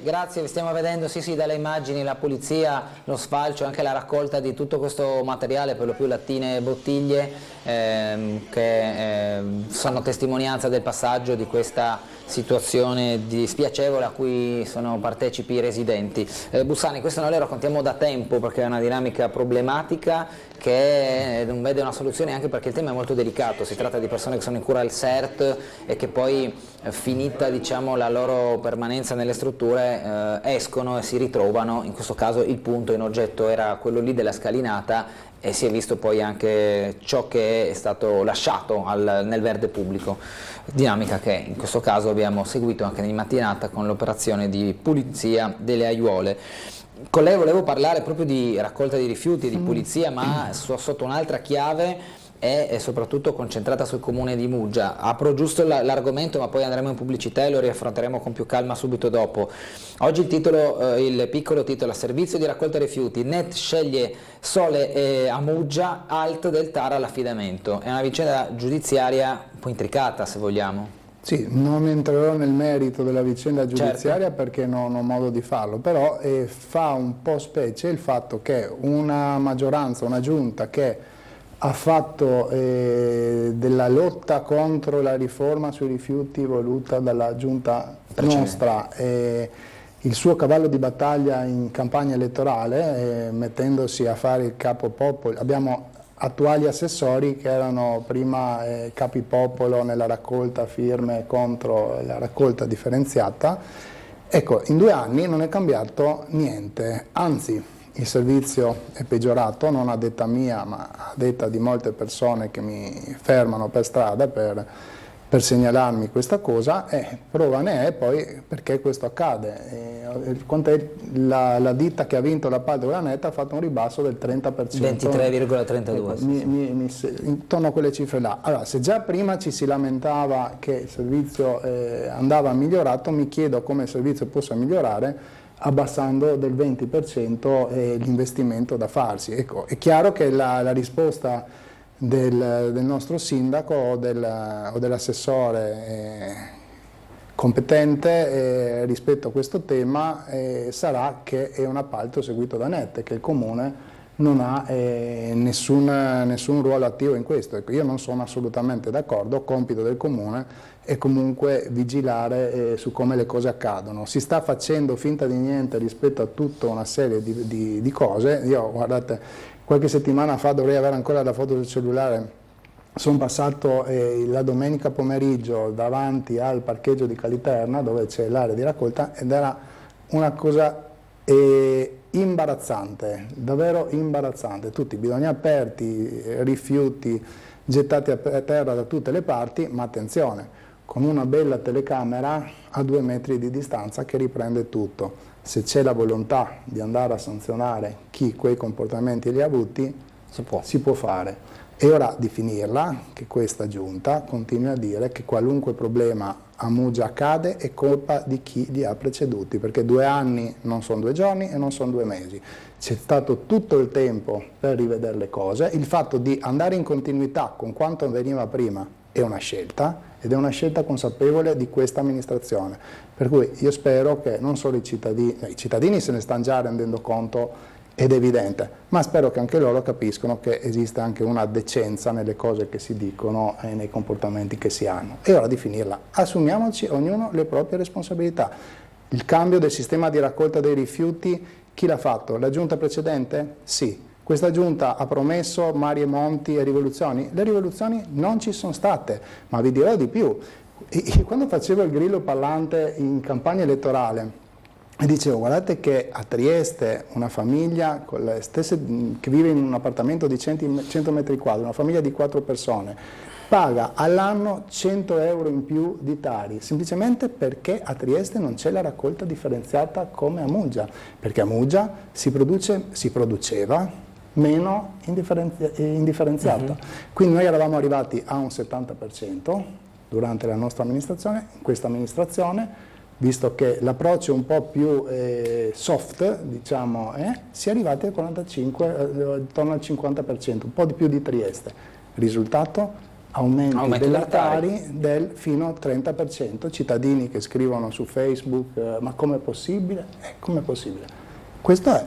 Grillo parlante? Probabilmente sì, però dicevo le cose con cognizione di causa, nel senso che tutti i costi erano stati ampiamente analizzati, costo-beneficio, quali erano le scelte migliori. Ci si rendeva benissimo conto che l'approccio avuto avrebbe comportato di fatto un cambiamento di abitudini per tutti i cittadini di Muggia. È stata una scelta coraggiosa, è partita male, lo ammetto, non c'è nessun problema, è partita male e Grosse responsabilità le ha avute indubbiamente all'epoca il gestore, che non aveva fatto tutta una serie di cose che si era impegnato a fare. L'amministrazione è andata a cercare di tamponare quelle che erano le mancanze lasciate sul percorso, però questa fase è durata 6 mesi, è durata 1 anno, poi le cose si sono in qualche modo assestate. Adesso stanno peggiorando di nuovo, e non a detta mia, ma a detta di tutte le persone che mi fermano per strada per dirmi questo. Allora, andiamo in pubblicità, rientro subito una telefonata e poi avremo ancora dei collegamenti con il collega Marco Stabile in compagnia questa mattina dell'assessore Bobudera. Tra poco.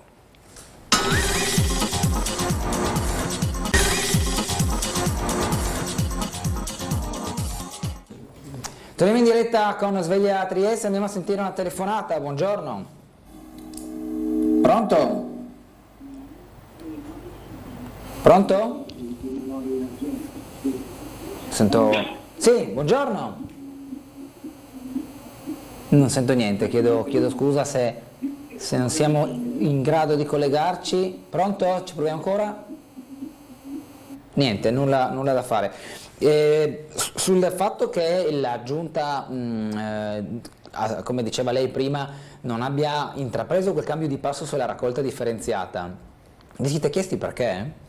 Cioè, se una promessa o la volontà o anche la critica passata nei confronti di questo tipo di gestione del rifiuto era stata osteggiata, era stata criticata ampiamente, ma adesso in 2 anni voi non rilevate nessun tipo di cambiamento se non un peggioramento proprio in termini di percentuale di raccolta, come mai non si è operato un cambiamento secondo voi? Cioè è una questione di costi, è una questione di scelta politica?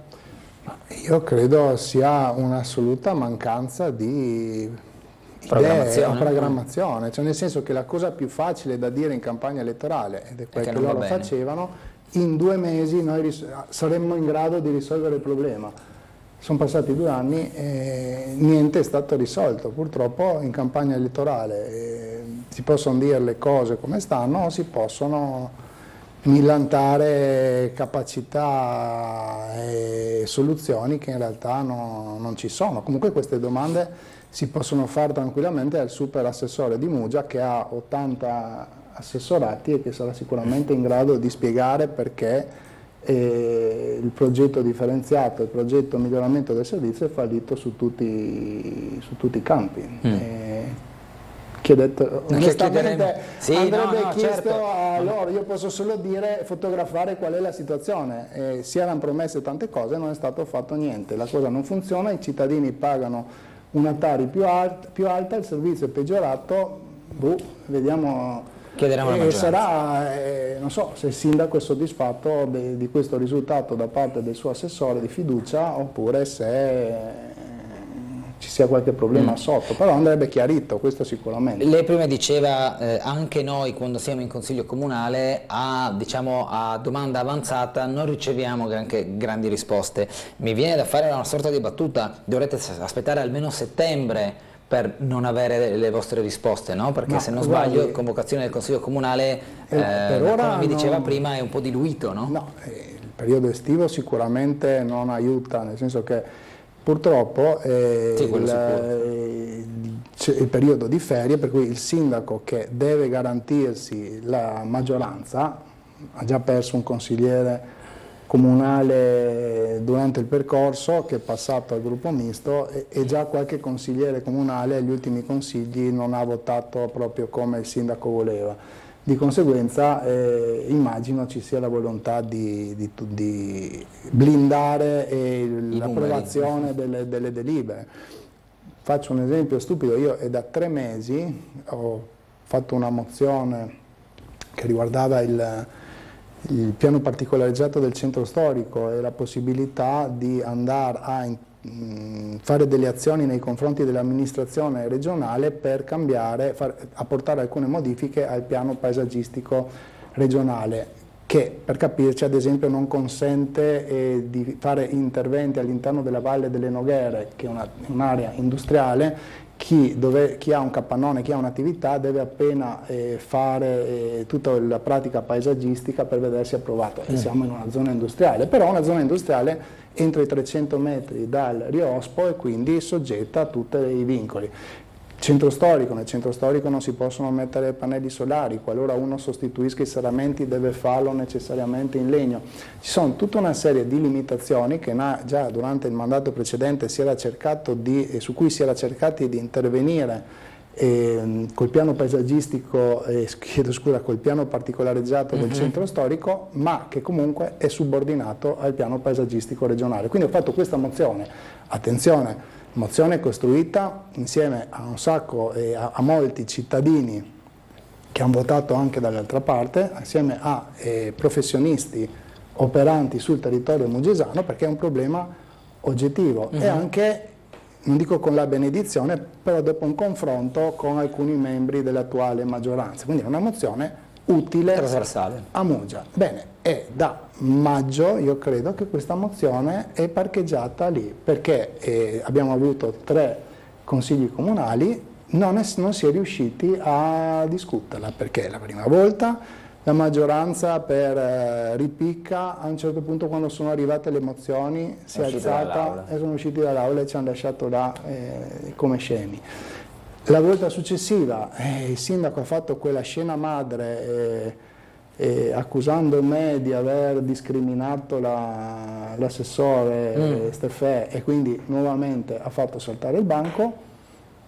Quando ci sarà il prossimo consiglio comunale? Non lo so, potrebbe essere a fine agosto, ma probabilmente sarà in settembre, perché questa amministrazione ha il problema che crede di avere il dono della verità, per cui i problemi li conoscono solo loro e non si rendono conto che tante volte le interrogazioni e le mozioni che noi facciamo non sono esclusivamente farina del nostro sacco, ma derivano dal fatto che io personalmente avevo anche un ruolo apicale nella precedente amministrazione, quindi le persone continuano in qualche modo ad avere un riferimento, a fare riferimento a me, se non altro per chiedermi di portare avanti certe problematiche. Il fatto invece di bocciare qualunque cosa solo perché arriva dalla parte nostra mi sembra un po' miope come atteggiamento, anche perché, ripeto, spesso e volentieri mi sono trovato a confrontarmi e a portare avanti anche istanze che arrivavano magari da elettori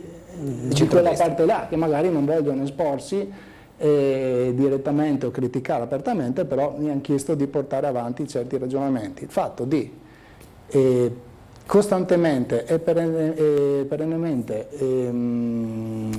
chiudere su qualunque possibilità di collaborazione è un atteggiamento che non credo paghi, però ne risponderanno loro. Sentiamo una telefonata, buongiorno. Pronto? Sì, pronto, prego. Buongiorno dottor Gullotta, buongiorno il suo ospite, sono Nevio Santini. Buongiorno. Salute del grafico. Allora volevo dire al dottor Bussani che voi della sinistra avete un brutto vizio, non digerite le sconfitte. Purtroppo siete fatti così, è inutile. Voi per 60 anni avete amministrato Muggia, evidentemente a un certo punto i mugesani non ne potevano più di voi e hanno votato da un'altra parte, questo è il punto. E adesso che voi risolvete tutto, sempre dopo, a parole, coi fatti non fate niente. Gli altri non fanno ancora meno di voi, secondo il vostro pensiero. Però questa è la vostra filosofia. Non digerite le sconfitte, purtroppo siete fatti così. Io dico presente, io non sono di Muggia, sono di Trieste, ma Trieste è la stessa cosa, ecco. È un vostro sistema, ecco, di comunque criminalizzare l'avversario. Buongiorno e statemi bene. Grazie, vuole dire 2 parole? Sicuramente, rassicuro il signor Santini, se non sbaglio. Nevio Santini. Santini, sul fatto che io le sconfitte le digerisco molto bene, avrei potuto, una volta perse le elezioni, visto che ero il candidato che si opponeva a Polidori, sarei potuto restarmene a casa, tanti mi hanno anche detto di farlo e invece mi sono preso un impegno e accetto di fare la mia parte col ruolo che la popolazione ha deciso di darmi, che è quello di capogruppo del partito maggiore dell'opposizione. E sono troppo critico? Non lo so. Sa qual è il problema, signor Santini? Che ero dentro quelle stanze fino a 2 anni fa e so benissimo dove stanno i problemi e so quali sono le possibili soluzioni e quindi in qualche modo porto avanti il discorso politico che l'importante parte dei mugesani, perché non è che ho preso 5 voti, l'importante parte dei mugesani che ha deciso di sostenermi in qualche modo mi chiede di portare avanti. E se lei mi vede molto critico forse è perché l'opposizione precedente non esisteva, cioè noi, guardi, mi confrontavo con una persona del mio partito 2 giorni fa e dicevamo che in realtà il precedente mandato è stato quasi un viaggio di nozze rispetto a quella che era l'azione di contrasto che ci faceva l'opposizione, perché non c'era. All'inizio forse, no, mi ricordo Bussani, Bernardo, quando c'era la polemica proprio sulla differenziata e sui migranti, esatto, ce lo ricordiamo entrambi. No? Gli unici 2 momenti in cui hanno alzato un po' la testa, per cui se mi si dice che io digerisco male, guardi, digerisco benissimo. Come ho avuto più volte occasione di dire, camminavo a testa alta per Mungia prima delle elezioni, continuo a farlo dopo, perché chi mi conosce credo sappia apprezzarmi, non sono perfetto, ho i miei pregi e i difetti come tutti, però le assicuro, e se lei è un elettore di centrodestra probabilmente avrà dei riferimenti anche politici da quella parte, provi un po' a chiedere, non lo chieda a Polidori, però provi a chiederlo ai mugesani veri e vedrà che non credo le parleranno tanto male di me, non credo che le diranno che sono uno che rosica o digerisce male, sto semplicemente facendo il mio lavoro al meglio delle mie possibilità, compatibilmente con impegni lavorativi, familiari e altro. Però guardi, sono estremamente sereno, ho accettato la sconfitta come avrei accettato la vittoria alle elezioni, non sono uno che rosica e digerisco benissimo. Andiamo a sentire ancora una telefonata, buongiorno. Pronto? C'è ancora la TV. C'è ancora la TV di sotto, buongiorno. Pronto? Sì, prego. Posso parlare? Sì, prego, ci dica. Allora, buongiorno a lei, buongiorno al signore in studio. Sì. Buongiorno.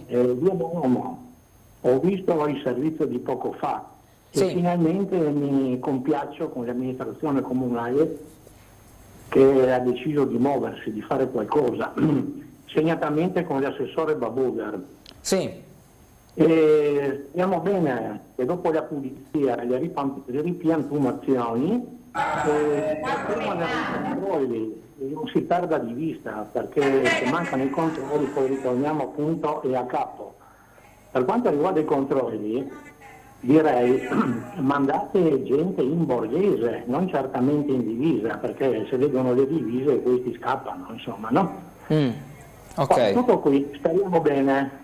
L'amministrazione si è svegliata, ha messo un focus su via Bonome, sulla parte finale del viale, io abito in zona tra l'altro, ok. E per il momento va bene così, vi ringrazio, tutto qui. Grazie a lei, grazie. Come dicevamo prima è una dinamica che ha luogo da tanto tempo e quindi a un certo punto insomma non si può far finta di niente, può essere un episodio allora magari tralasci, può essere 2 episodi allora speri non che lo ricapiti, quando però diventa costante è necessario intervenire a prescindere da chi governa, a prescindere da chi gestisce.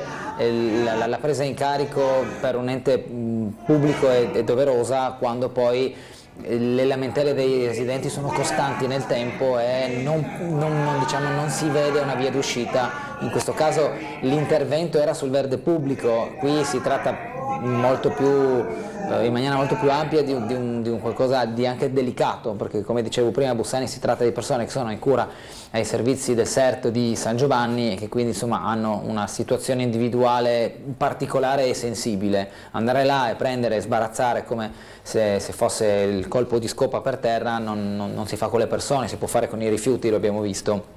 Quindi anche un plauso all'amministrazione che oggi, anche con la presenza dell'assessore Babuder sul posto, si è adoperata almeno alla pulizia del verde pubblico, questo è. Sì, però poi servono anche risposte, cioè nel senso che se lo scopo di questa azione è quella di migliorare la situazione del rione, questo va fatto a prescindere, cioè andava fatto anche se non ci fosse stato il problema di disagio sociale che avete documentato, però io credo che qualcosa vada fatto, ma come diceva poi l'assessor Babuder, una persona con cui mi sono confrontato anche in qualche occasione, con cui ragiono volentieri, e quel che ha detto è giusto, dove ogni ente deve fare la propria parte. Quel che non vorrei vedere, e qua spezzo una lancia a favore di Babuder e, se mi concesso, do una frecciatina al mio sindaco, sono le scenate da pistolero fatte da Polidori. Ricordo i video sulle rive dove andava dai migranti a dire via di qua, ma senza poi che nessuno sapesse dove questi migranti siano spostati, perché ok, si è ripreso facendo lo sceriffo e facendoli spostare dalle rive, magari queste persone sono andate 500 metri più in là, nessuno ne ha saputo più niente. Mi sembra che l'approccio che sta avendo l'assessore di Forza Italia sia molto più razionale e funzionale a trovare una soluzione reale e non a fare lo scoop e la bravata da mettere poi su Facebook. Ecco. Sentiamo un'altra telefonata, buongiorno. Perché non mi vuole parlare a me? Prego, ci dica. Io chiedo solo per tram, Sì, ci dica. Sì, chiedo per tram. Per il tram. Quando comincerà a funzionare? Perché le persone anziane si servivano sempre per andare all'officina, poi i turisti si fermano a Trieste, là, Piazza Oberdan, guardano, e dove è il tram? Tutti chiedono, e niente, e promesse. Se questo il sindaco non può fare, non so, riprendiamo Illy, che non prendeva neanche la paga e faceva tutto per Trieste. Va bene. Chiederemo a Illy se ha novità sul tram, ma al di là della battuta credo che non possiamo fare altro che aspettare per adesso. Insomma, poi noi aggiorniamo sui sopralluoghi. Ora c'è la Sfisa, quell'ente che è deputato al nulla osta, che sta prendendo il suo tempo prima di rilasciare l'ok per il ripristino della linea. Abbiamo seguito tutte le tappe di lavoro, binari, traversine, aiuole, marciapiedi, stazioni, banchine, carrozze, le abbiamo seguite tutte nel corso del tempo. Non serve a Trieste. Signora, la Robovia è un'altra cosa, la Robovia è un altro capitolo. È un altro capitolo quello, sì, sicuramente. Poi lei può contrapporre un mezzo all'altro, quello è legittimo ed fa parte della dialettica di questo periodo storico. Però insomma, ecco, sul tram noi chiederemo anche al sindaco dopo se serve ulteriormente, ma insomma l'attesa è l'unica cosa che ci rimane al momento. Sì, per amor del cielo ci saranno delle difficoltà, però le tempistiche sono veramente imbarazzanti, ma se non altro legate a tutti i proclami, entro un anno si riapre. Nessuno ha idea di quando il tram ripartirà, questo è un dato di fatto. E con un'amministrazione che parte la sua azione politica 7 anni fa, a me sembra una cosa allucinante. Cioè, troverei più responsabile dire: guardate, non chiedeteci più del tram, non abbiamo idea, ci sono difficoltà tecniche insuperabili, dimenticatevi del tram, noi vogliamo fare l'Ogovia. Ecco, se dicessero questo, per quanto contestabile, per quanto opinabile questo processo, però la troverei una posizione onesta. Questo continuo, alzare l'asticella e rimandare a un tempo indefinito, però nel breve periodo, la riapertura del tram, la trovo una cosa veramente imbarazzante, però per fortuna l'imbarazzo non è mio e se lo gestirà chi certi proclami li ha fatti, insomma. Ci spostiamo nuovamente in compagnia di Marco Stabile e dell'assessore Babuder in un'altra parte della città. Credo che siamo nell'area di Via Locchi, ma vado un po' a occhio, come per dire. Buongiorno Marco. Esattamente così Bernardo, ancora buongiorno agli amici telespettatori, assieme all'assessore Babuder, assessore alle politiche del territorio, siamo in Via Locchi. Come vedete, martello pneumatico in azione sul marciapiede di cui si sta rifacendo la cordonata. Ci apriamo per consentire il passaggio al nostro amico operatore Guido Indri. Assessore, cosa si sta realizzando qui in Via Locchi? Oggi facciamo il tour dei cantieri, visto che ce ne sono molti in città in questo periodo. Questo in particolare rientra in un lotto molto ampio di circa 600.000 euro che copre diverse zone, diciamo, di marciapiedi nella zona sud della città. In particolare questo ha un valore di indicativi 40.000 euro, prevede il rifacimento di tutto il marciapiede di Via Locchi, un primo lotto si è già concluso recentemente, questo che vedete in corso andrà a concludersi nelle prossime massimo 2 settimane, per cui entro il periodo del Ferragosto. Vengono rifatti contestualmente ai lavori del manto superficiale anche tutte le cordonature delle alberature e anche quelle naturalmente dei marciapiedi che separano ovviamente il manufatto dalla strada. Sono già stati realizzati, peraltro ne avete visti anche voi arrivando, in via San Marco alcuni tratti, in via Veniere, in via Vespucci, in Androna Colombo, per cui approfittiamo di questo periodo estivo proprio per realizzare la maggior parte, ecco, di quello che ci è consentito in ragione anche delle risorse disponibili, dei marciapiedi che naturalmente richiedono delle lavorazioni maggiori, perché non è come rifare un asfalto che forse si riesce a fare la fresatura di notte e poi l'asfaltatura immediatamente successivamente, ma come potete capire il riposizionamento di tutte le cordonate crea ovviamente delle necessità maggiori temporali. Ecco. Qui credo c'era anche il problema delle radici, no? Che sollevavano l'asfalto. Dall'altra parte, se non sbaglio, possiamo vedere l'intervento completato? Allora, non so se Guido ce la fa a seguirci, penso di sì, qua un po' più tranquilla la situazione, e vediamo poi invece una porzione di marciapiede invece già realizzata, quindi perfettamente percorribile anche per persone con disabilità e così via, che trovano un manto dritto e senza, diciamo, barriere architettoniche o salti di pendenza. Sì, si provvede naturalmente anche alla sostituzione di quelle che sono le coperture dei chiusini che vengono realizzati anche in ghisa e quindi con una maggiore, diciamo, solidità per garantirne un perdurare nel tempo. Ecco. Naturalmente anche in questo frangente l'impegno degli uffici è notevole, per cui io ringrazio il fatto che si corra dietro e naturalmente si sia molto operativi, per cui passiamo dal servizio verde al servizio strade, poi in questa mattinata di sopralluoghi mi recherò anche in via Costalunga, purtroppo tragicamente nota l'incrocio con via della Pace per altre necessità, e vedere ovviamente quello che si potrà al caso migliorare lì, come ad esempio in Valle Miramare dietro al giardino Ieralla per altre situazioni. Insomma è un cantiere in movimento, diciamo, la città. Bernardo, ci sono domande da studio? Ma in questa zona qui c'è il campus di Via Locchi, magari se è tutto sinergico, anche propedeutico. C'è il campo di Via Locchi che tra l'altro direi però che va a vedere. No, io dicevo la futura cittadella dello sport di Summer. Ah, la cittadella? Sì. Ieri sera in Consiglio Comunale è stato approvato il project financing, se non sbaglio anche con una larga approvazione della componente anche di minoranza, quindi insomma tutto ok. Ma il project financing era già stato approvato in precedenza, è stata inclusa un'ulteriore particella all'interno di quello che è il complesso. Naturalmente per quanto riguarda le lavorazioni, i lavori adesso sono affidati tutti al proponente, quindi a chi ha vinto anche la gara, e al Summer ovviamente che sta facendo un gran lavoro sulla squadra, io dico anche sullo sport in generale a Trieste, visto che ha l'animo di coinvolgere il maggior numero possibile di associazioni anche nelle più diverse discipline.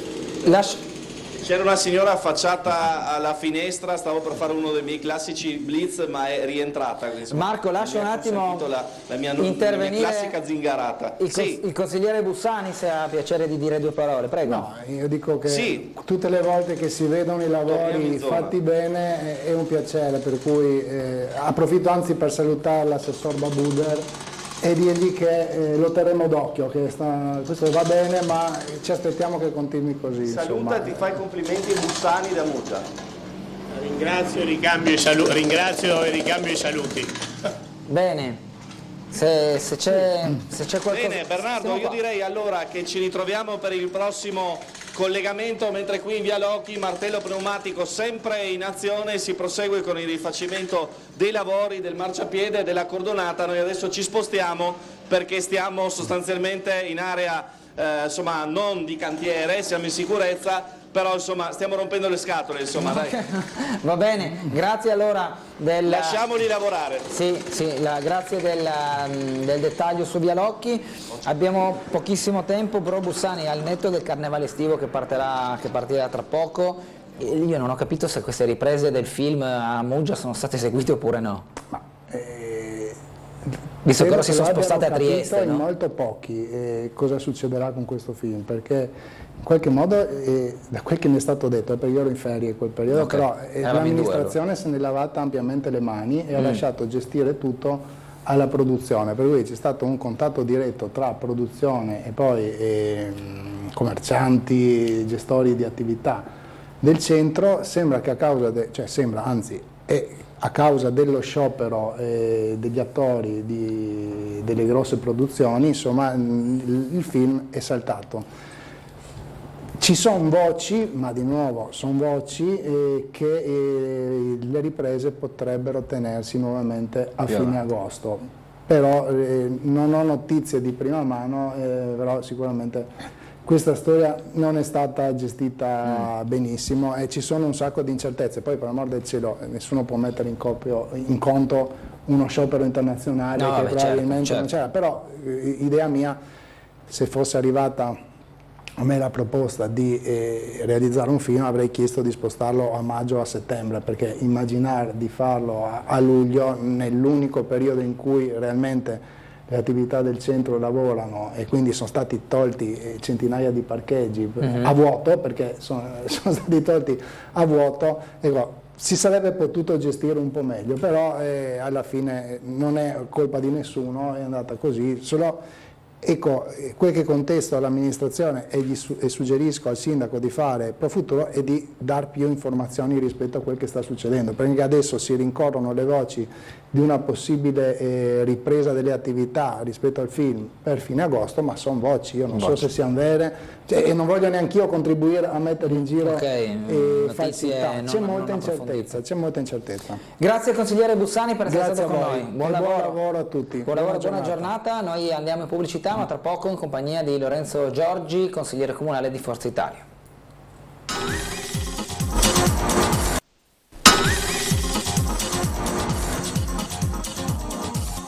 Ben ritrovati in diretta con Sveglia Trieste e ben trovato anche il consigliere comunale di Forza Italia Lorenzo Giorgi. Buongiorno, un buon 1° agosto a tutti gli amici che seguono Tele4.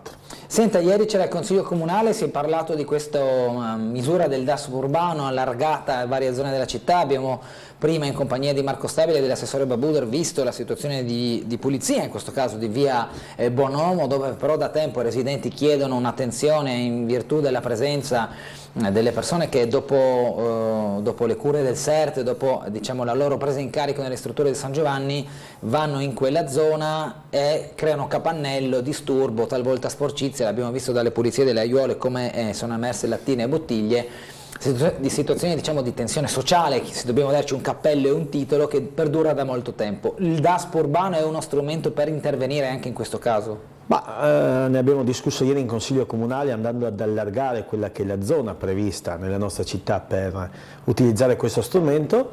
Credo che sia un tentativo per dare tranquillità e sicurezza ai residenti, per intervenire su delle persone che purtroppo hanno delle problematiche che vanno affrontate poi evidentemente risolte, ma con altri strumenti, e credo che sia un modo per appunto cercare di trovare quell'equilibrio che deve esserci. Ognuno chiaramente deve poi poter affrontare il proprio percorso di vita con tutti i servizi che il comune piuttosto che l'azienda sanitaria gli dà, però deve avere anche il rispetto di chi sta intorno. In via Bonomo è un problema che va avanti da tanti anni, abbiamo avuto veramente tante lamentele, e questo credo che possa essere una strada che va incontro a quelle che sono le esigenze. Dobbiamo cercare di imparare a convivere anche con le persone che hanno delle problematiche, sicuramente che vanno poi, e lo ripeto e sottolineo perché non ci si può fermare alla questione del DASPO urbano, poi risolte in altra maniera, però la risposta ai cittadini deve essere immediata, e quindi l'assessore De Gavardo ieri ha portato questa delibera che insomma è stata approvata, e vediamo insomma di intervenire così. Sentiamo una telefonata, poi abbiamo anche delle mail da leggere. Buongiorno. Pronto, buongiorno, sono io? Sì, prego. Sì, mi ascolti. Allora, ascolti, sono Serena. Sì. Buongiorno a tutti voi. Buongiorno. Volevo fare una segnalazione. Sì. In Piazza della Borsa, cioè in via Corso Italia, non c'è alla fermata del Corriere l'orario. la tabella degli orari. In quale fermata? La 25 e la 11, proprio al capolinea. 25 e 11, ok. Sì.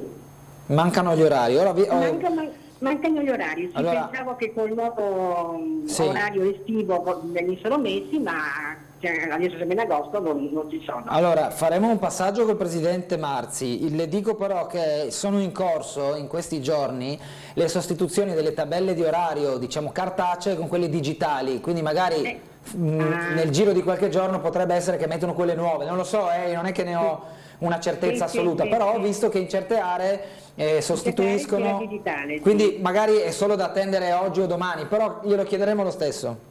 Va bene, tante grazie. Un'altra cosa volevo dire, in via Solferino c'è il marciapiede, un disastro, non si può camminare, visto che state facendo un po' tutta Trieste, venite un po' a vedere qua in via Solferino, zona San Luigi Alta, ecco.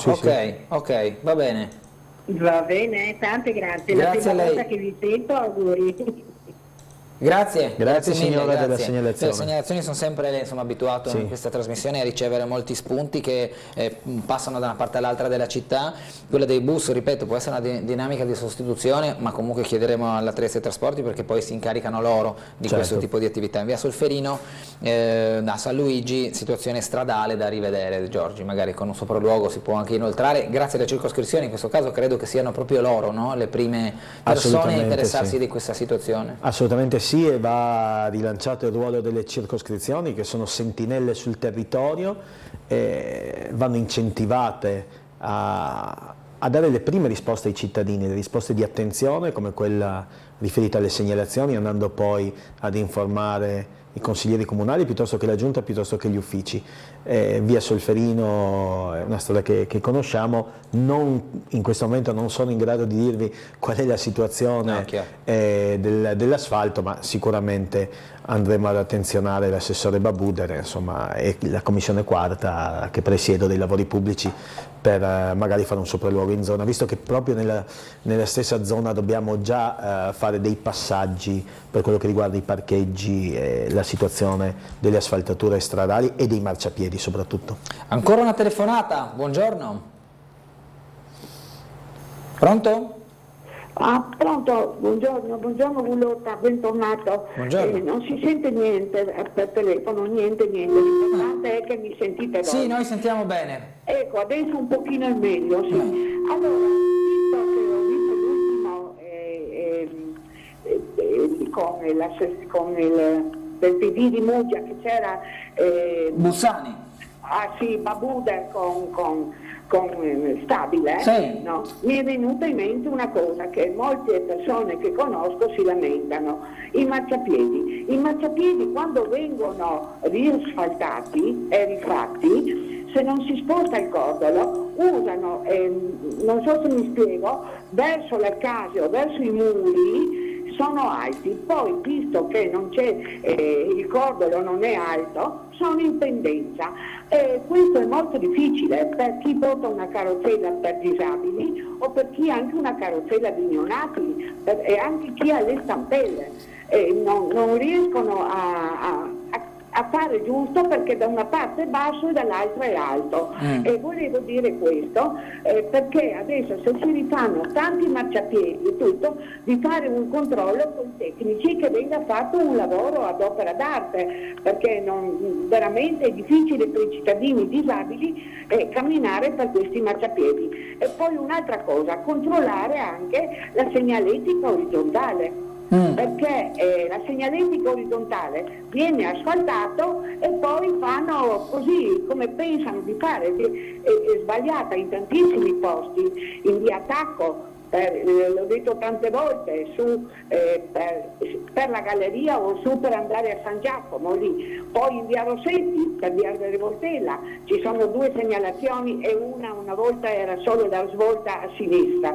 Adesso qui da me in via dei Baiardi all'entrata c'è lo stop e hanno ristretto lo stop in una maniera indescrivibile sulla via Cantù e hanno messo un parcheggio in più per una macchina. Io capisco tutto, però veramente dovrebbero essere fatti dei controlli dei tecnici del comune per vedere che si ripristini come era una volta. Ringrazio lei nuovamente, un ben tornato e anche Giorgi che non vedo da tanto tempo. Grazie signora Nivea, molto gentile come sempre, un abbraccio particolare anche perché signora Nivea è stata gentile nei miei confronti nell'ultimo periodo, abbiamo condiviso dei materiali della Triestina Calcio che è molto molto bello e prezioso, quindi la ringrazio nuovamente per avermi coinvolto in questa visione del materiale. Giorgi? Sì, la signora Nivea, oltre ad essere gentile e disponibile, è sempre stata battagliera, ci conosciamo dai tempi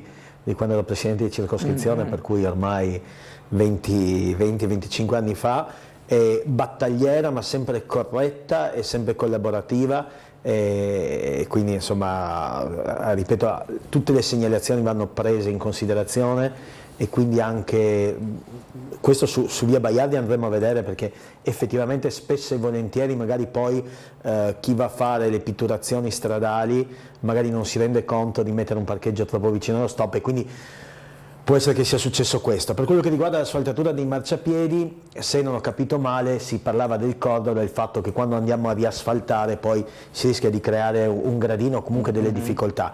La situazione dei marciapiedi in alcune zone della città era precaria, si sta intervenendo con l'assessore Babuder su questo con particolare attenzione, quindi andremo a rinforzare questa segnalazione con l'attenzione che comunque in qualche maniera su tutti i lavori pubblici dovrebbe esserci, e questo è un po' una mancanza generale. Spesso e volentieri non abbiamo le persone che possono andare sempre a verificare, esistono dei responsabili di cantiere, ma ce ne sono tanti di cantieri, non sempre si riesce a seguire 24 su 24 l'andamento, però sono segnalazioni che sicuramente sono importanti e vanno tenute in considerazione. Sta seguendo da vicino Roiano, no? Il cantiere. Sì. Lei che è stato uno di quelli che ha picconato la vecchia Polstrada. No, ma io ho picconato anche prima, appunto. Ho picconato quando ero in circoscrizione, così in maniera così provocatoria, con un piccone appoggiato sul muro, e venni portato subito dentro la caserma, così per essere conosciuto. Ma era così un gesto quando nemmeno si poteva immaginare che quella caserma potesse essere dismessa. Ci siamo riusciti grazie all'intervento all'epoca fatto a Roma con il governo Berlusconi, perché non c'era modo altrimenti di liberare quell'area dove c'era il filo spinato fino a pochi anni fa nel centro di Roiano, cantiere che ha avuto qualche problematica, dei rallentamenti, però oggi io ci passo ogni giorno e guardo, anche perché io ho iniziato a fare politica, amministrazione pubblica proprio per avere uno spazio a Roiano e per salvaguardare il Ricreatorio Brunner. Il Ricreatorio Brunner è stato salvaguardato negli anni ed ora questa è veramente la ciliegina sulla torta. Siamo andati in sopralluogo con la mia commissione a giugno, abbiamo visto l'asilo, insomma veramente cambia faccia. È stato criticato quell'asilo da alcuni, cioè il mattone rosso, il fatto che sia, diciamo, sembri più una prigione che un asilo perché non ha le finestre, ma la luce è tutta confluita lì nel cortile interno. Una scelta che lei come allora, siamo in una città che è splendida e straordinaria anche per questo, dove ci si scontra su tutto, su qualsiasi cosa. Io penso che ci si sia scontrati anche sulla forma di questo pesce giallo. Questo è poco ma sicuro. Ecco, per cui ci sta. Sono tutte scelte che vengono in qualche maniera demandate, giustamente, perché ognuno deve dare la propria professionalità ai tecnici. Il politico dice lì dobbiamo fare un asilo e deve avere le caratteristiche migliori per i bambini, e la scelta di non fare finestre all'esterno per garantire la privacy di una struttura del genere, che è molto luminosa, che ha un bellissimo giardino all'interno. I mattoni rossi ricordano quella che è la storia di Roiano, per cui può piacere o non piacere, ma è un chiaro riferimento alla Stock. Che ha trasformato quella che era la storia del Rione nell'Ottocento.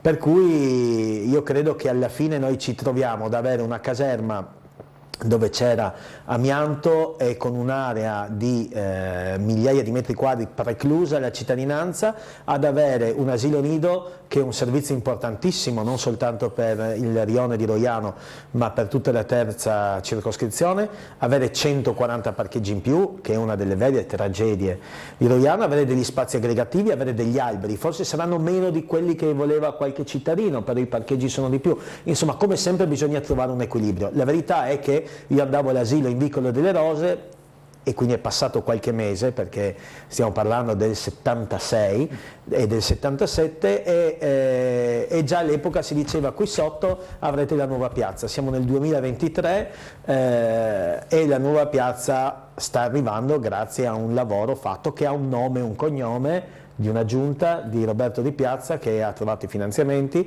C'era un bravo presidente di circoscrizione che ha rotto le scatole al sindaco e all'assessore Rossi all'epoca lavori pubblici per fare questo. Abbiamo seguito, io ho avuto l'onere e l'onore di firmare quella che è stata la sdemanializzazione, oltre che del Porto Vecchio, anche di quell'area che era appunto del demanio, e quindi di scriverla nelle proprietà del comune, ed è stato veramente un momento per me emozionante, visto che me ne sono occupato dall'inizio. Dobbiamo andare in pubblicità, breve pausa, ci vediamo tra qualche minuto.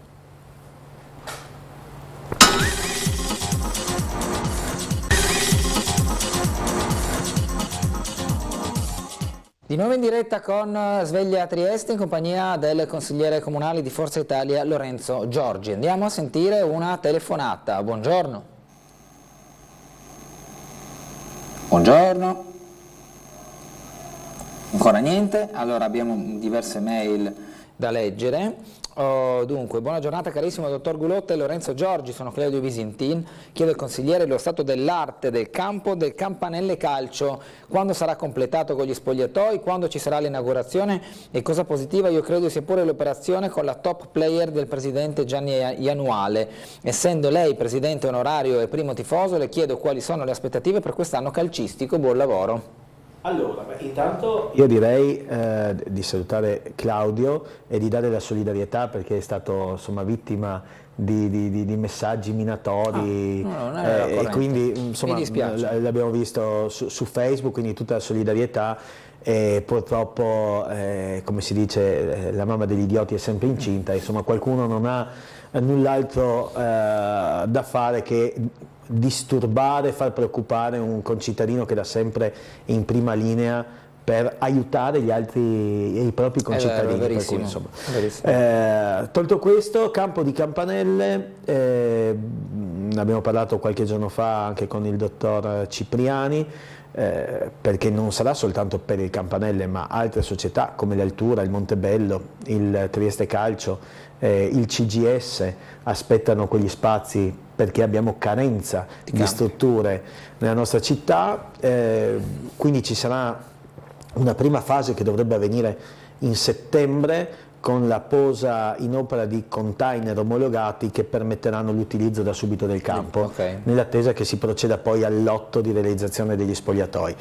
Per cui il Campanelle stesso utilizzerà già dal 16 agosto, con la preparazione al campionato, il campo, quindi il primo pallone sarà così, rotolerà il 16 agosto, e i ragazzi in collaborazione con delle società che sono nella zona si cambieranno e faranno la doccia da un'altra parte, ovviamente, perché sennò soltanto la pompa d'acqua fredda, che forse una volta si usava ma oggi non basta, diventa un po' più complicato. Per cui comunque una prima fase dove anche le partite di campionato del appunto Campanelle e del Montebello dovrebbero trovare spazio già da settembre sull'impianto di Via delle Campanelle, nell'attesa che poi si realizzino spogliatoi, sede sociale e bar, ricordando che in quella zona della città proprio il circolo di Campanelle era uno, se non l'unico punto di riferimento per tanti anziani della zona che venivano, giocavano a carte, per cui è un punto che manca. Quindi oltre alla parte sportiva, educativa e sociale importantissima dello sport,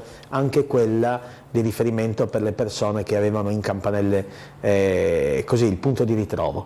Quindi speriamo che poi nel giro sostanzialmente, io credo, del 2023,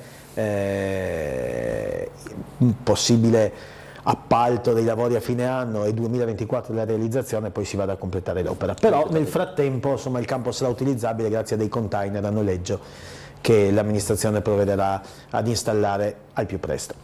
Allora andiamo a sentire una telefonata. Buongiorno. Pronto, sono io? Sì, prego.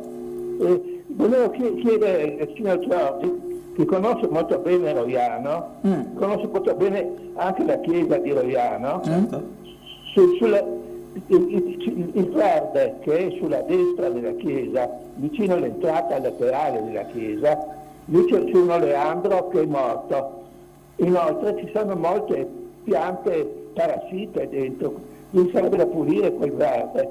Questa è una cosa che volevo dire, senza torno tipo lì. Poi tra l'altro il piccolo, per la chiesa sempre, aveva portato un articolo che dicevano che presto dovrebbe essere rititolate le Malte, cadute a suo tempo, del campanile e quello però non si è visto nessuno. Ecco, se sa qualcosa il consigliere dell'assessore.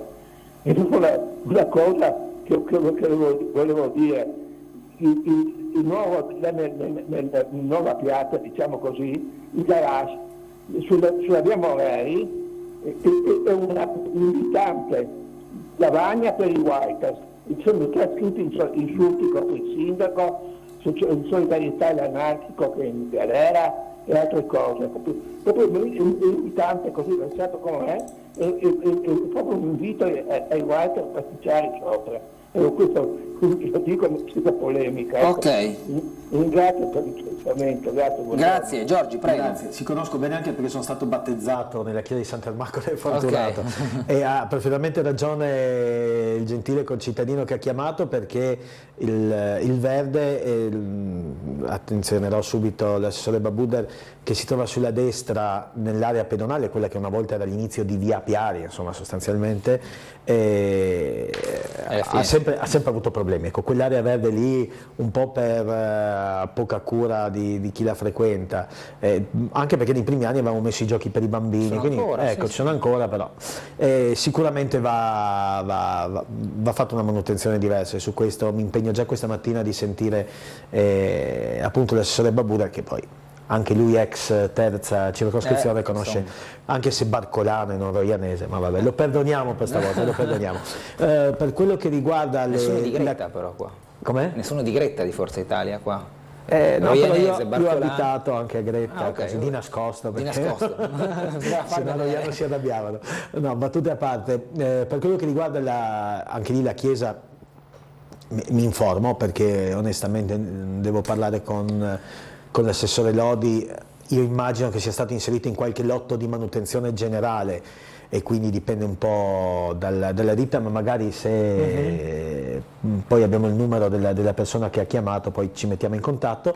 E per quello che riguarda i Writers, sicuramente quel muraglione che si trova ora su via Moreri è stato, e ho visto, utilizzato più che dai Writer, perché i Writer secondo me i veri writer fanno un'opera artistica, quelli sono semplicemente delle persone, esatto, che invece fanno dei danni alla comunità, per cui sicuramente in fase di completamento sarà ridipinto quel muro, e io credo poi con un sistema di videocamere, come abbiamo già fatto per chi aveva poi lordato il mercato coperto, insomma siamo riusciti a recuperare, presi per le orecchie, sanzionati, se sono minorenni sanzionati i genitori, ma fa parte del gioco, ma sicuramente ecco, quelle scritte andranno al più presto cancellate. Siamo ancora in fase di cantiere, quindi aspettiamo gli ultimi ritocchi per mettere a posto il tutto. Andiamo a leggere una mail. Dunque, buongiorno, segnalo la mancanza di manutenzione e potatura degli alberi in campo Metastasio e via da Ponte, scrive Mauro, mentre immagini collegate alle mail, alberi tenuti con fune in via da Ponte, quindi zona dove gli alberi versano in situazione di pericolo. Altra mail dice: ho sentito l'assessore Babuder che oggi si recherà in via Costalunga, via della Pace, si può chiedere di proseguire per 500 metri a vedere piazzetta Coloncoves, Erta, Sant'Anna, vedere la parte iniziale quando passa la 34 e il tratto terminale con 2 mini aiuole che creano problemi di strettoia. Mi pare che nella zona di Erta Sant'Anna era anche oggetto del suo sopralluogo odierno, da quello che ho capito fuori onda. Altra mail dice: volevo segnalare lo stato di assoluto degrado della tratta dei binari nella sede stradale del tram Piazza Dalmazia al capolinea. Come ha potuto il Comune non prendere in considerazione il problema in previsione delle verifiche della ANSFISA? Quindi la zona Piazza Dalmazia Capolinea, quindi tutto il tratto diciamo probabilmente da Piazza Oberdan, sì, la parte finale dove in questi 5-6 anni si è utilizzato come parcheggio per i residenti. Sì, beh, alla fine sì. Ok, non ho fatto caso che ci fosse una situazione troppo degradante. E sempre sul falsariga, sarebbe possibile finalmente pulire ed igienizzare lo spiazzo davanti alla ex fiera, attualmente in condizioni fatiscenti. Siamo sicuri che detta area sia compresa nella proprietà di chi ha acquisito il comprensorio e lo stesso stia pagando l'occupazione del suolo pubblico? Sulla fiera anche c'è stata, io dico un po' di sfortuna, perché poi se dico che c'è stata negligenza prendo le accuse da una parte, se dico che c'è stata superficialità le prendo dall'altra e dico un po' di sfortuna. Però il cantiere è fermo, cioè sì, allora, non si muove una foglia lì, è partita dirlo. molto bene perché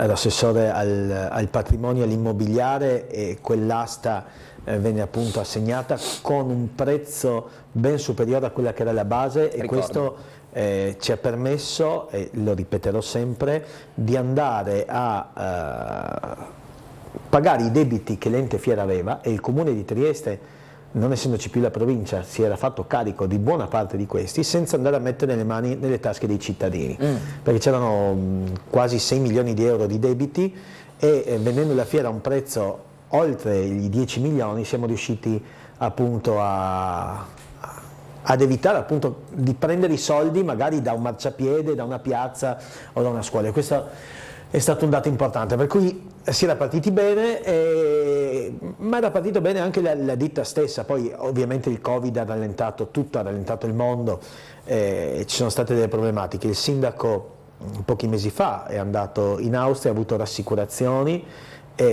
anche perché effettivamente non cambia molto rispetto a prima, cioè prima avevamo una fiera abbandonata, adesso abbiamo uno spazio privato abbandonato, però sapendo che c'è un'opportunità anche di lavoro per la nostra città, perché indubbiamente la realizzazione di quel centro commerciale muoverà tante persone, ma ridarà vita ad un rione che in quella parte ha la sua storicità, però manca un po' di vita. Cioè, tu quando arrivi in zona Piazzale De Gasperi è un po' quasi la fine della città, sì. Anche se abbiamo dei punti di interesse importantissimi, il Museo del Riquez, tanto per dire, l'ippodromo di Montebello, quindi la fiera diventerà sicuramente un attrattore.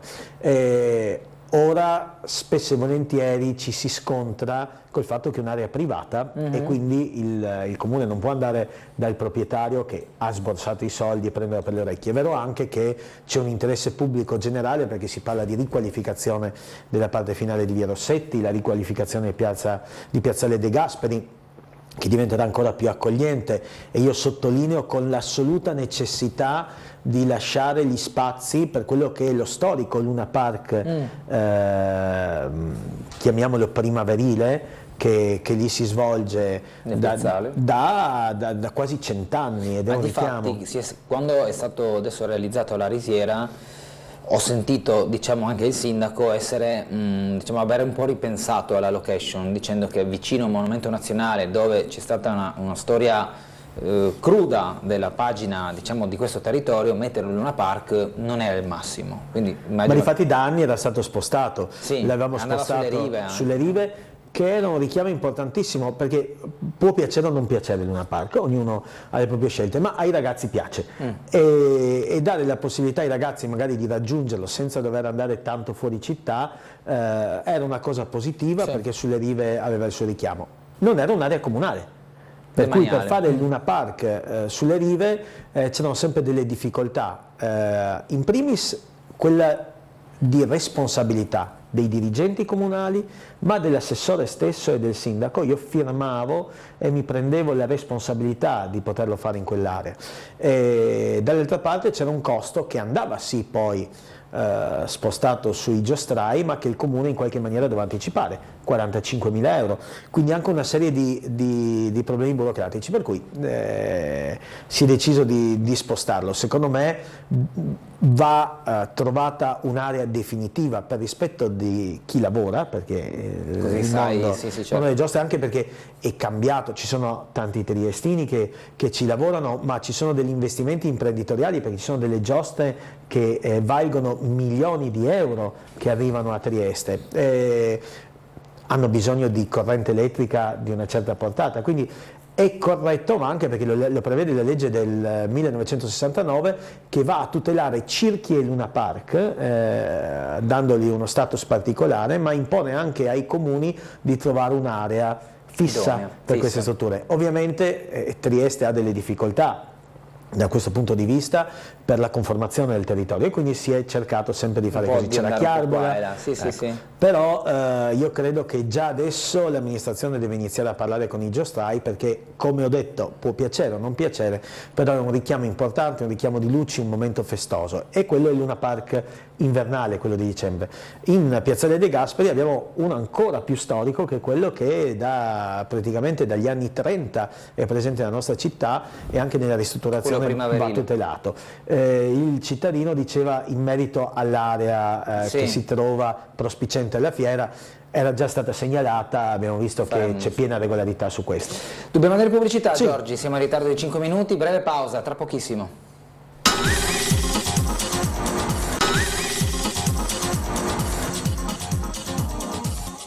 Ritorniamo in diretta con Sveglia Trieste in questi ultimi 20 minuti di trasmissione, in compagnia di Marco Stabile, che è con il sindaco di Piazza nel consueto caffè con il sindaco. Di nuovo buongiorno.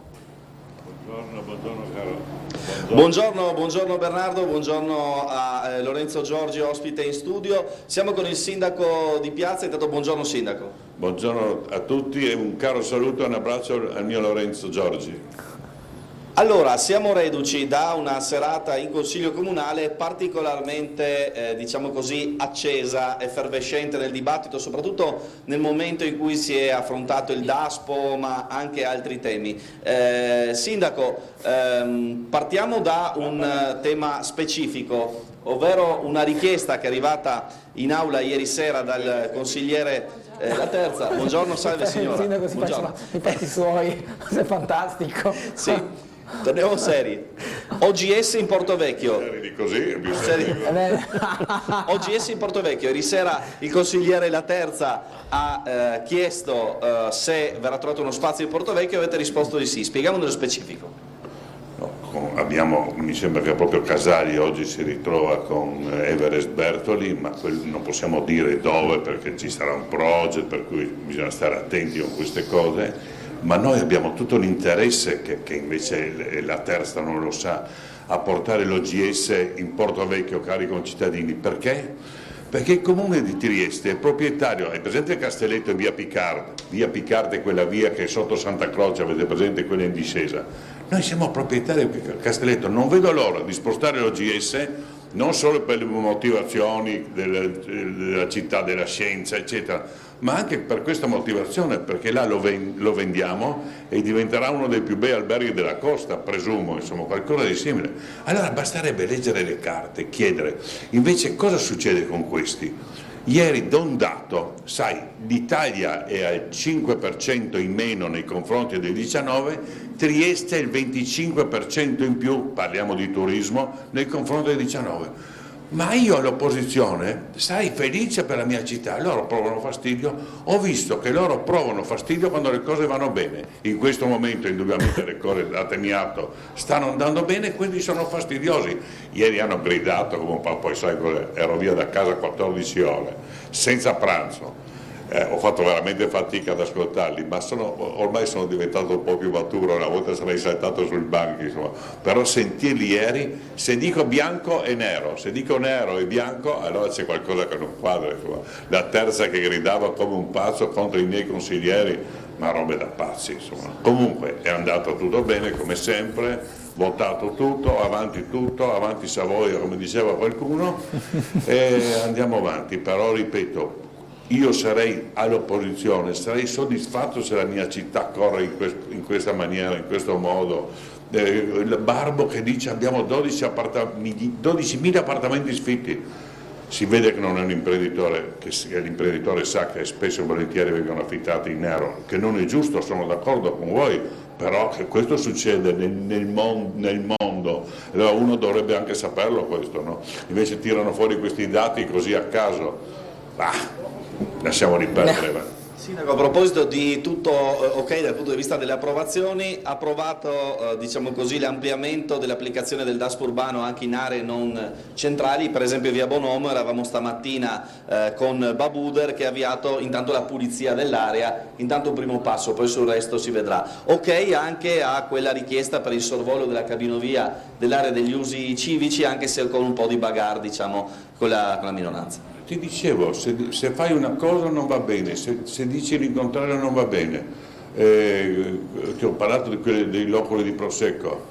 Questa porta avanti un emendamento. Barbo, no? No, la Repini. La Repini sui loculi del cimitero di Prosecco. Sta parlando, gli dico, senti, abbiamo passato oggi in giunta 90.000 euro, e dico, ecco, ritirano? No, devo finire di leggerla. Devo fare, abbiamo fatto il laghetto di Contovello, 60.000 euro messi a disposizione per fare il laghetto, ci hanno denunciato, ma veramente gentaglia, sotto certi punti di vista sono veramente gentaglia.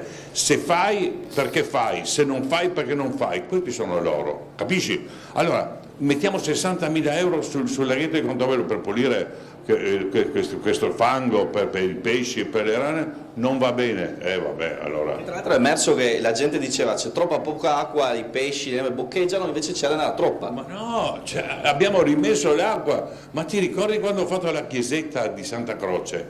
Le polemiche con quella volta, non mi ricordo chi era presidente, perché loro non vogliono far vedere che si fanno le cose. Mamma mia, e invece io dico, è così bello fare le cose, già c'è difficoltà, ma ieri proprio si sono distinti su un fatto, le cose vanno bene e non ci va bene, e questa è una follia. Io lavoro per me, per il mio paese, per la mia città, per la mia regione.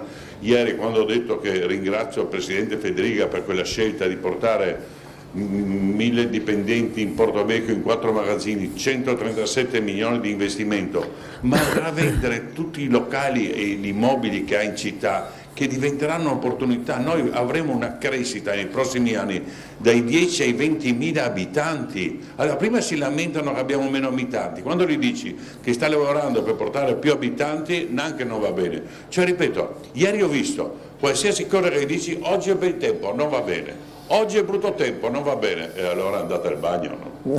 Sindaco, a proposito di andare al bagno, siamo martedì 1 agosto, agenda del giorno, non sicuramente andare al bagno. No, non sicuramente andare al bagno, ieri ero 14 ore via da casa, o forse anche più, senza pranzo, lì ho sbagliato, però ripeto, forse senza pranzo mi ha tenuto anche calmo, insomma, Marco, domandano sul tram. Ieri meritavano veramente delle parolacce.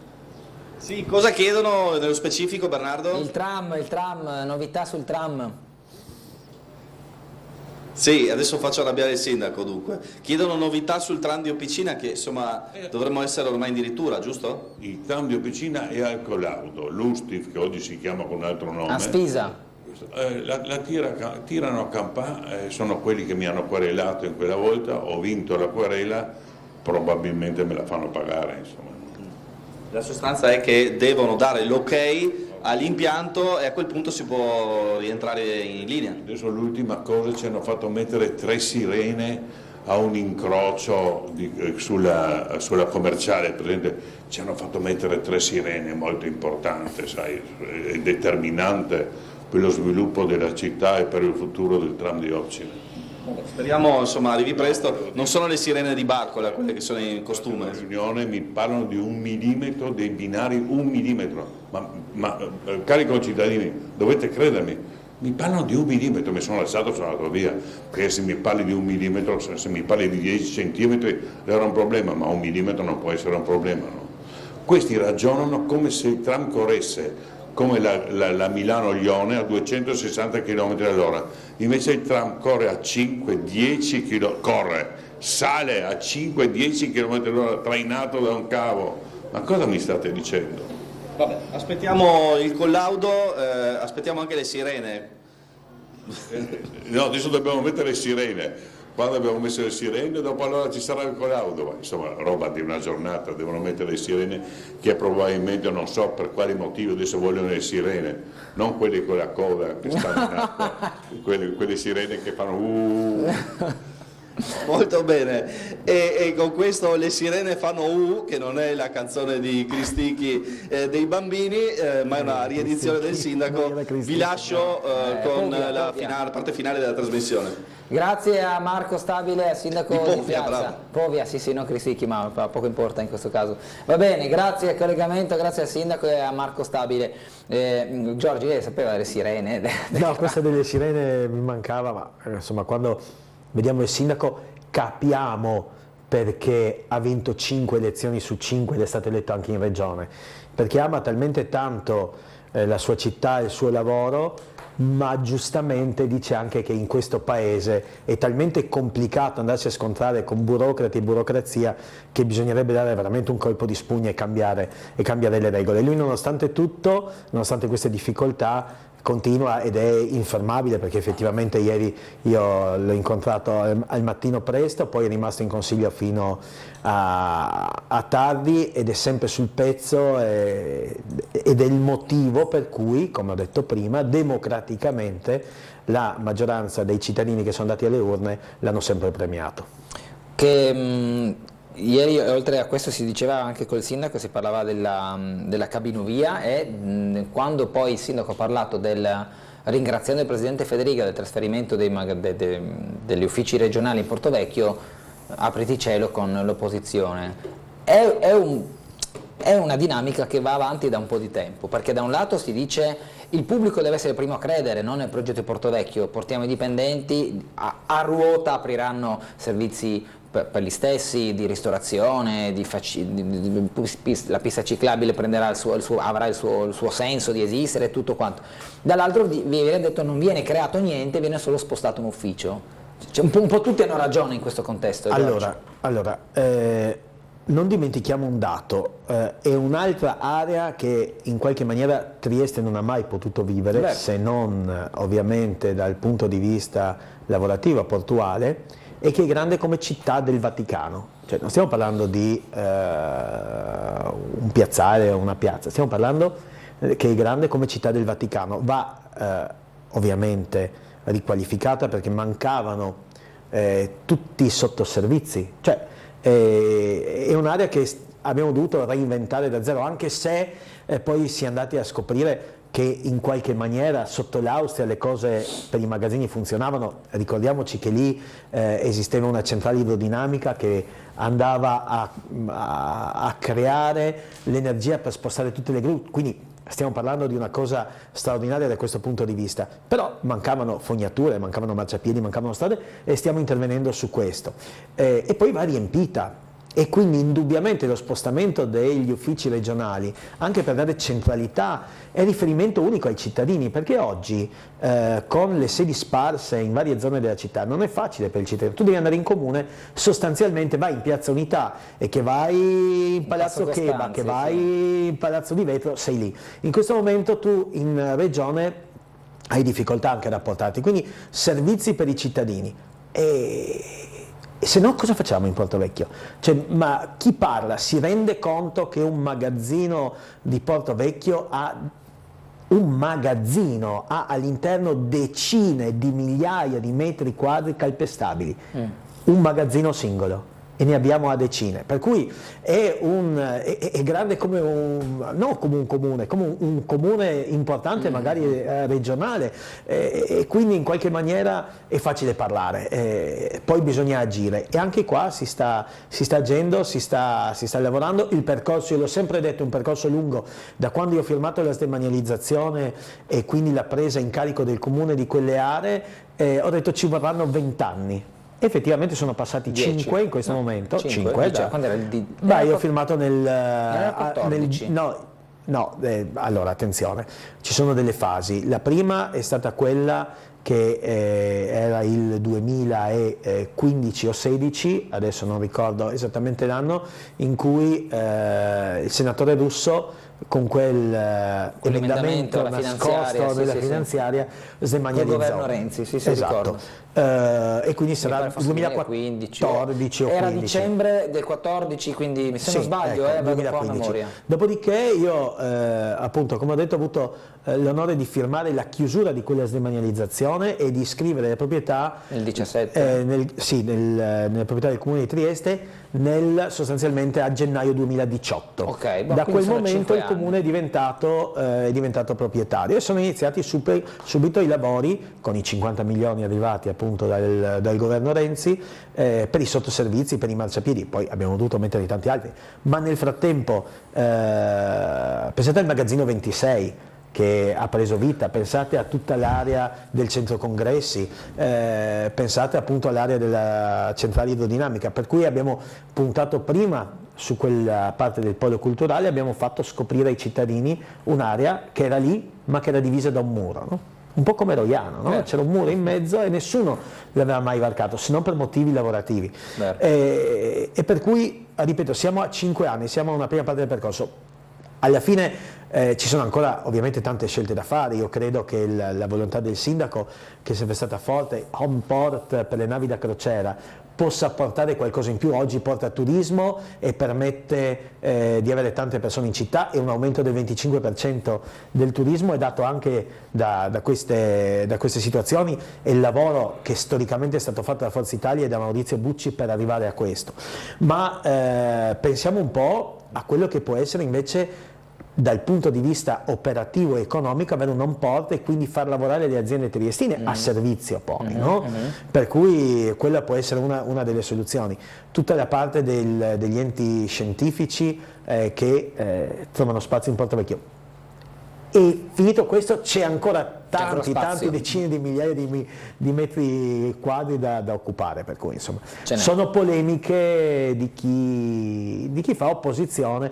Sai, si può fare opposizione in tante maniere, si può essere propositivi, si può essere polemici, sono tutte corrette perché ognuno democraticamente è libero di fare, ma poi i cittadini devono vedere da una parte le ciaccole e da una parte i fatti e poi decidono loro. Sentiamo una telefonata, buongiorno. Pronto? Sì. Sono di Gorizia. Prego. Non so dove sia il nostro sindaco di Gorizia, siamo senza strisce pedonali davanti alla Cona, davanti alla farmacia. Mi ha promesso che faceva una cosa là sull'Isonzo per andare con gli ombrelloni, che la gente non ha soldi, non va niente. Non va niente di Berna. Grazie. Grazie. Farmacie, Cona, delle strisce pedonali e poi sulla riva dell'Isonzo, glielo diremo. Parleremo adesso, poi anche qui giustamente poi ogni cittadino ha, e ci mancherebbe, tutto il pieno diritto di criticare, ma io credo che Rudy Ziberna abbia lavorato benissimo e stia continuando a lavorare bene per la città di Gorizia. Ho tanti amici che abitano in città e sono soddisfatti, e dopo purtroppo ci sono delle problematiche. Le strisce pedonali spesso e volentieri usurate, non si vedono, si deve fare una riasfaltatura, segnaleremo, ma insomma non ho capito la cosa dell'Isonzo, che non si sentiva bene la telefonata, ma immagino la signora chiedeva che venisse realizzato uno spazio, delle aree una sorta fruibili. Ma insomma penso che poi Ziberna è un sindaco che si confronta quotidianamente con i cittadini, che li ascolta, che parla, e quindi magari la signora può chiedere appuntamento a lui. Io sono sicuro che saprà venire incontro e sarà accettato. Sentiamo ancora una telefonata. Buongiorno. Pronto, buongiorno. Prego. Volevo chiedere all'ospite, ma se chiesa al sindaco sarebbe stato possibile. Io vengo da Genova e facevo servizio al carcere di Marassi. Al carcere di Marassi, di fronte al carcere c'era il Colle di Righi, e ogni giorno, più volte al giorno, andava su un trenino che sarebbe come il tram di Officina. Sì. Era una gioia vederlo sferragliare su per la riva, su per la collina. A Trieste sono 4 anni che il tram di Officina è morto, seppellito. Vogliono fare l'ovovia. Se c'è la Bora, dove la va l'ovovia, la cabina? Dove va a sbattere da qualche parte? E chi viene, se manca corrente, chi viene a aiutarla? I vigili del fuoco non arrivano neanche. E poi un'altra cosa, a Trieste ci sono 2 centri civici, una città di 220.000 abitanti, 2 centri civici, è una vergogna. Il sindaco che viene da Udine, il sindaco è friulano, da Iello, ora si viene dal sindaco, quanti centri civici c'è a Udine? C'è qualcuno che è capace di rispondere? Non so quanti centri civici ci siano a Udine, non lo so onestamente. Trieste ce ne sono 4 però, in via Locchi, in via Macelli, in Teatro Romano e Opicino. Giusto, Giorgio? Sì, e poi c'è comunque l'anagrafe centrale che dà servizi. Ma allora, iniziamo a rispondere. Il tram se fosse stato per la politica locale non sarebbe mai stato fermato, e che ci scontriamo con le pazzie della burocrazia. L'ha ripetuto il sindaco poco fa, no? Cioè, stiamo parlando di 1 millimetro, stiamo parlando delle sirene, stiamo parlando che il comune ha fatto, dopo un incidente che purtroppo è successo, pare per un errore umano, e fa parte purtroppo di chi lavora, questo ente governativo ha fatto rifare completamente la linea che era stata, la cui manutenzione straordinaria era stata fatta meno di 20 anni fa, per cui sempre questa burocrazia maledetta che rovina questo paese, questi burocrati che rovinano questo paese, per cui impariamo per favore a capire dove stanno le colpe, perché dopo Di Piazza ci sarà il sindaco Gullotta, poi ci sarà il sindaco Avarino e avranno sempre lo stesso problema. Prima io di lui però. Sì, assolutamente. Okay, sì. Avarino adesso deve occuparsi di Tele4. Per cui dobbiamo capire queste cose qui. È giusto, lo sbaglio della politica è non riuscire in qualche maniera a prendere alcuni burocrati e cacciarli via, ma perché sono ben tutelati, e questo a tutti i livelli. Quindi qui è un problema di burocrazia, ma come ha detto il sindaco ormai dovremmo esserci. Adesso mettiamo quest'ultima e ulteriore richiesta. Io immagino che l'assessore Lodi ormai sarà stressatissima, sognerà il tram anche di notte, sì. Però ormai ci siamo. E quindi lo rivedremo, sono 6 anni, quasi 7 che è fermo. 16 agosto sono 7 anni. Ecco, l'ovovia, anche qui ne abbiamo parlato 1000 volte, c'è una parte che la vuole, una parte che non la vuole, è un'opportunità, evidentemente i problemi della Bora sono già considerati, come quelli della mancanza di elettricità, perché ci sono dei generatori, insomma. Non stiamo parlando di una cosa che ci sarà solo a Trieste, che è in tutto il mondo. Ripeto, può piacere o meno, ma le problematiche tecniche sono sorpassabili. Per quello che riguarda i centri civici, una volta ce n'erano di più, ma una volta c'erano 12 circoscrizioni, una volta avevamo molti più dipendenti, oggi non è pensabile per un'amministrazione comunale, non è possibile nemmeno, per quelle che sono le normative, andare ad assumere delle persone per fare determinate tipologie di servizi. Per cui abbiamo una serie di centri sparsi sul territorio, abbiamo 3 secondi prima che ci chiudono, abbiamo un'anagrafe, abbiamo delle risposte pronte anche in momenti di difficoltà. Io non so quanti ce ne sono a Udine, però francamente a Trieste oggi con l'apertura di via Macelli, con il nuovo centro civico, il servizio funziona molto bene. Grazie al consigliere Giorgi per essere stato con noi, buon lavoro, buona giornata. Grazie a voi, un saluto e buona estate a tutti. Ci fermiamo qui, grazie a tutti, ci vedremo presto, arrivederci.